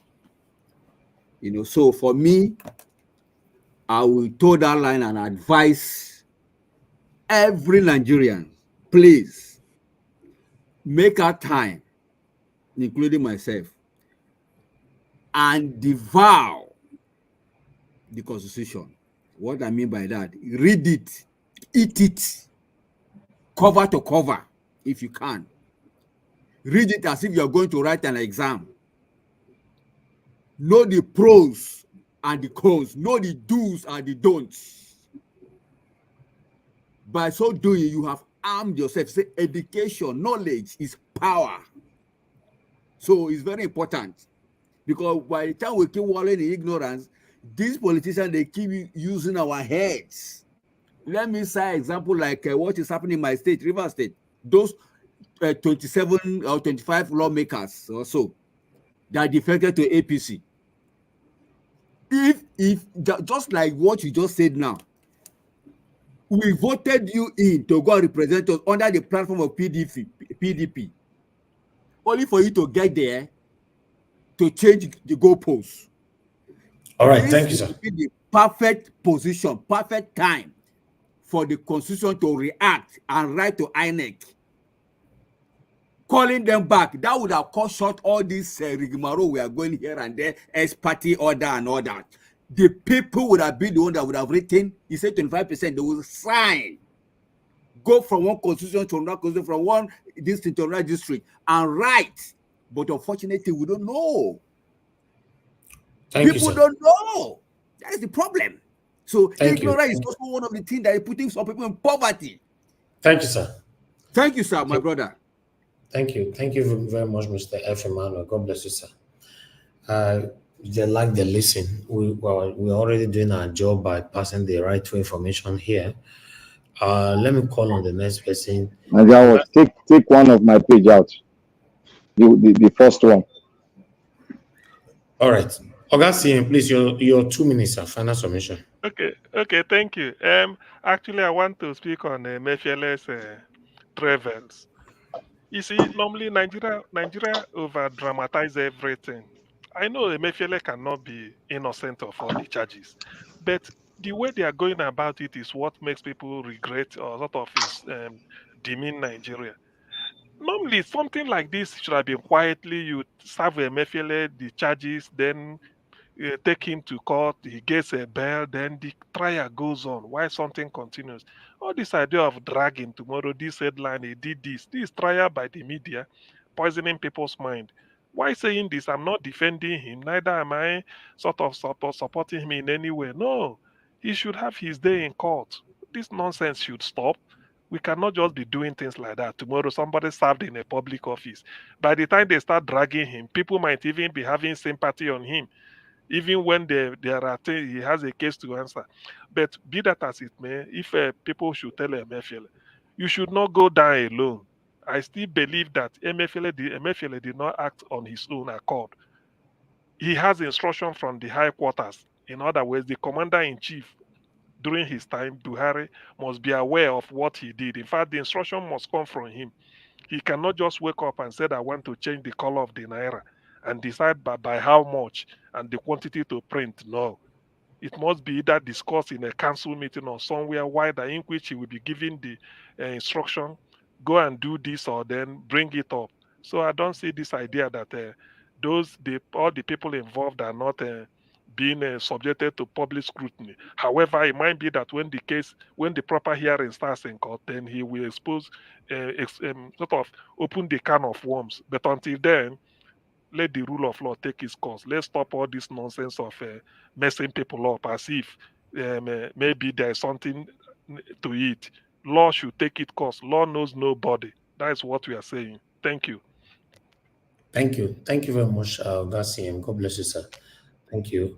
All right. Amashala, please, your 2 minutes, final submission.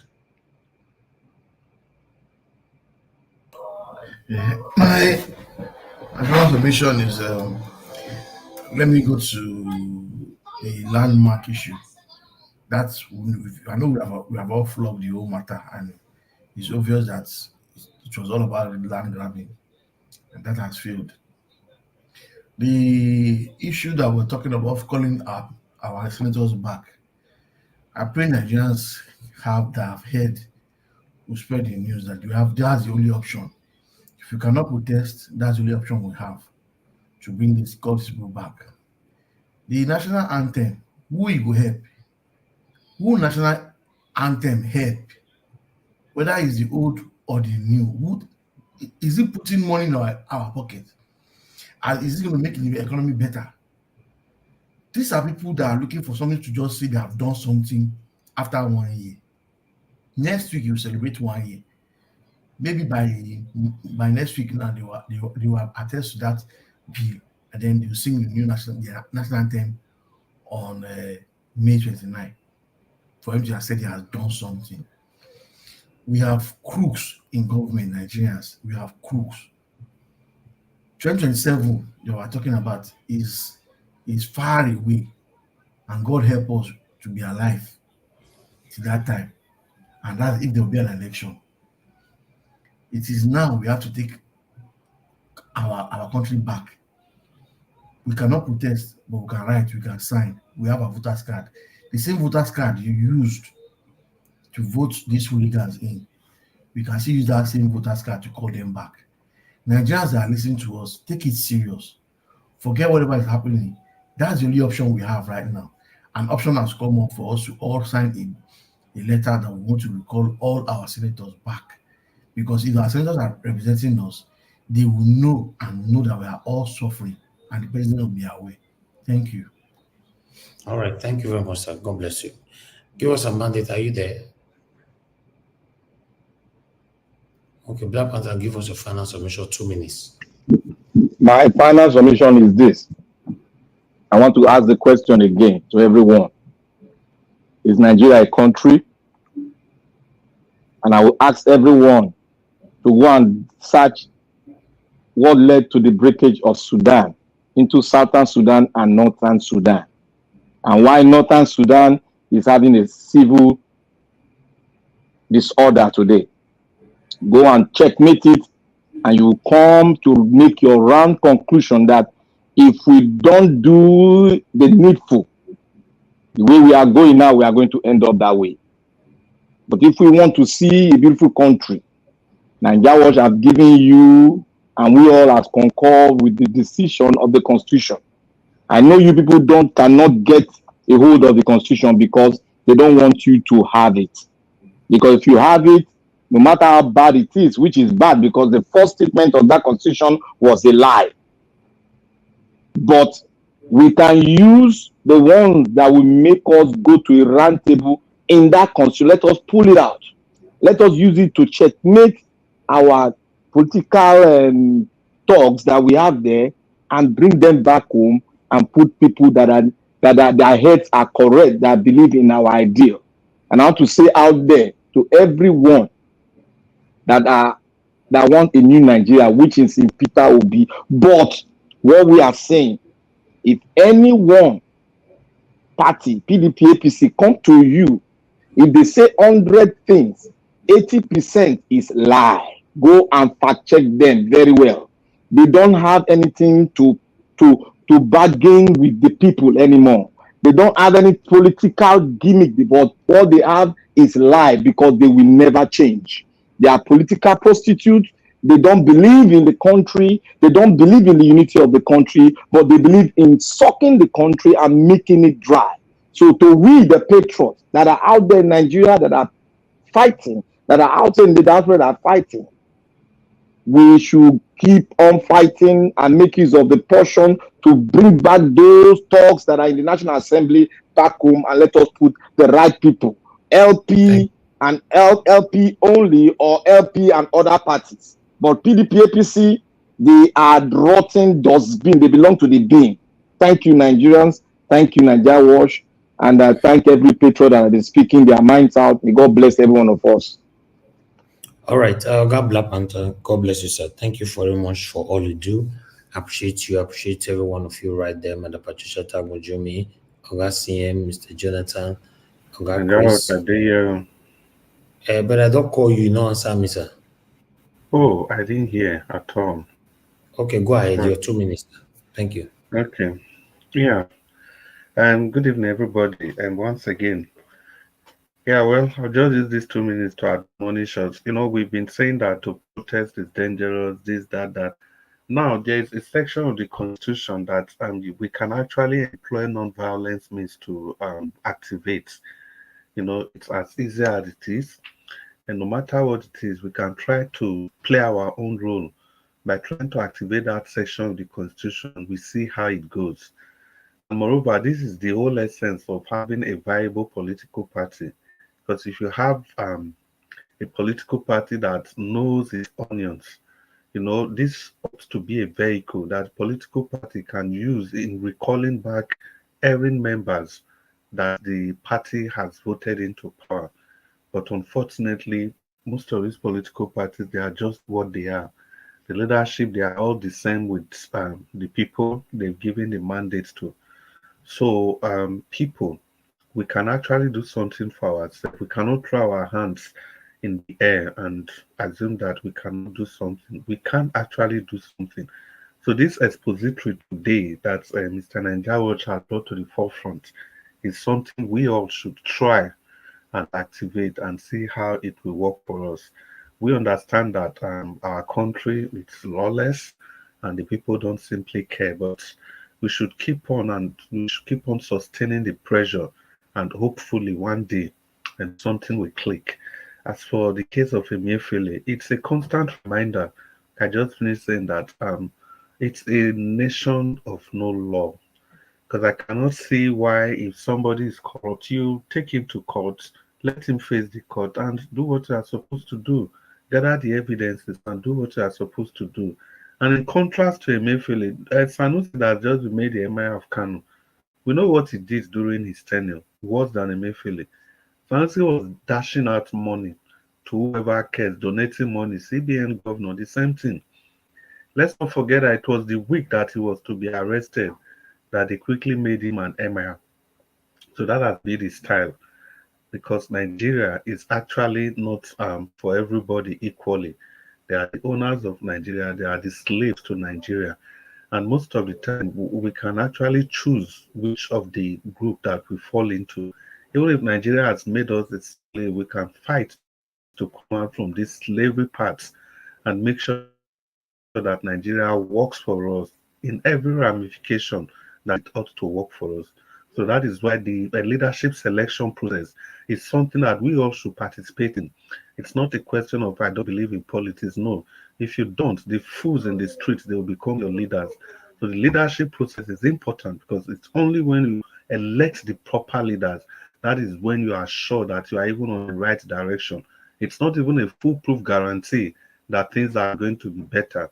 But if you keep meeting these leaders, no matter how good they are, just like Nigeria Watch is using his channel to do here, you are sure that you'll be guaranteed of a better society, a better future for your children and your children's children. So the battle is yours, everything is yours. No God is coming from heaven to save any person. That's why we say that in the next election, let's All right, demonstrate thank this you. in Edo State. Let's try and vote by Salomide Akpata of the Labour Party. Thank you very much, Mr. Nanjawaj, and good night, Nigerians. Thank you, Oga Chris. Thank you very much, sir. I appreciate your submission and your time with us today. Ladies and gentlemen, we've come to the end of the broadcast. I want to re-echo to appreciate every one of you again. Starting with the people on the panel, Mr. Jonathan, Madam Patricia, Amachola, give us a mandate, Oga CM, Mr. F. Emmanuel, Black Panther. I appreciate you all, Mr. Chris. God bless every one of you. Mother Luke was with us earlier on. Thank you very much, man. I appreciate you as well. Oga Concern, you couldn't give your submission, but we appreciate you. Mr. Odua, your voice was put out there as well, but you couldn't give a proper submission, but we appreciate you. Those of you that called in, God bless you all. I appreciate every one of you. Those of you that supported the platform, Amaka for JB, Peggy Modi, thank you very much. God bless you all. And the people right down in the comment section, started mother of all, Mommy Diaspora. Thank you very much, Mommy. Thanks for all you do. I appreciate you always. Thank you, Amaka E from X. God bless you. I appreciate you and your efforts. God bless you. Patricia Nofe, my dear sister, thank you very much. I appreciate you. Chris Dublin, thank you, sir. Once again, Michael Ganamaro, Peggy Modi, Adelaja Gumbi, Jidima. God bless you all. Mashallah, and many others right there. Patience Demudia, thank you very much. Appreciate you, man. Appreciate all you do. Abu Azi, thank you, sir. Appreciate you, Faith Wilfred, and many others. We've come to the end of the broadcast. I'll see you guys again tomorrow by God's grace. 6 p.m. Nigerian time is Saturday. You know, I'm thinking of what we're going to be doing Saturday or Sunday in terms of time, you know, because I don't know yet, but I'm contemplating and planning something. But I'll let you guys know in terms of time, yeah. But nevertheless, we need to end the show now. Like, share, subscribe, hit the notification bell to be notified. Whenever we're here, we can do this together. Good night and bye for now. No more bad government in Nigeria. Nigeria what? The only media that have been consistent speaking against the bad government and for the purpose for reformers. Nigeria what? Yo!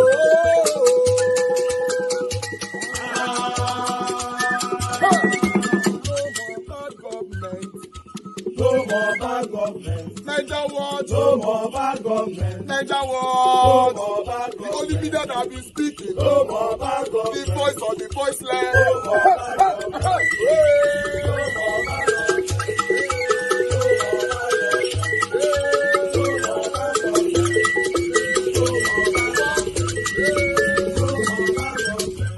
government. No more bad government. For the poor. No more bad government. Nigeria what? No more bad government. Nigeria what media. No more bad government. No more bad government. No more bad government. In Nigeria. No more bad government. No more bad government. No more bad government. The only media. No more bad government. The number one media in Nigeria. No more bad government. That have been speaking against government. No more bad government. Nigeria what? No more bad government. Nigeria what you? The voice of the voiceless.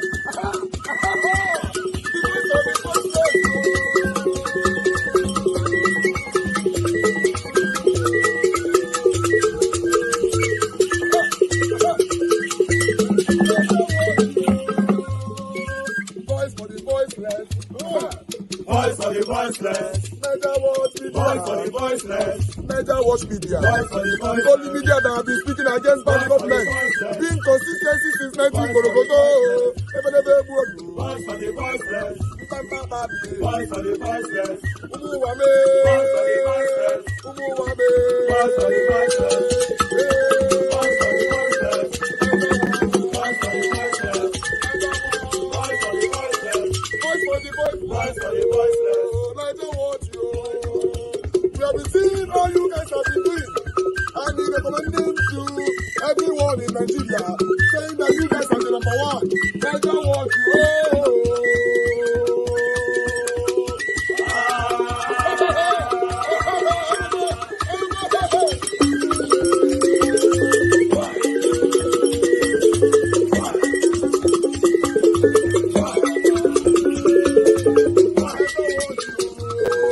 Come on, Niger, watch family and friends.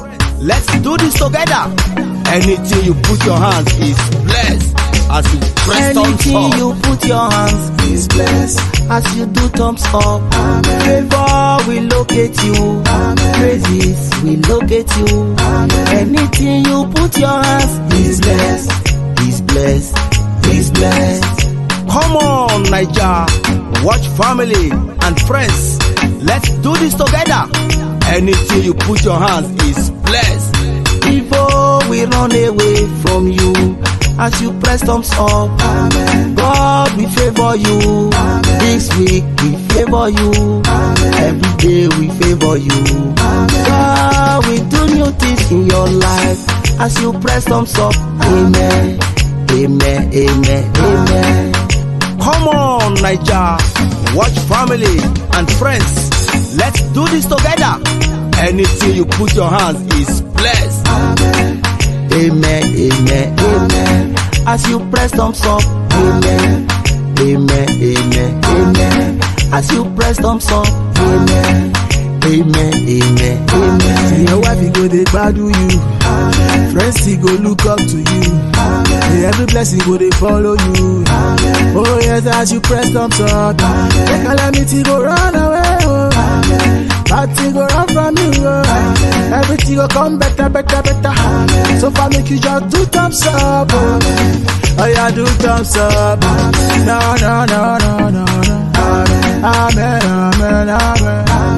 Amen, amen, amen, amen, amen, amen, amen, amen. Anything you put your hands is blessed. As you do thumbs up, favor will locate you.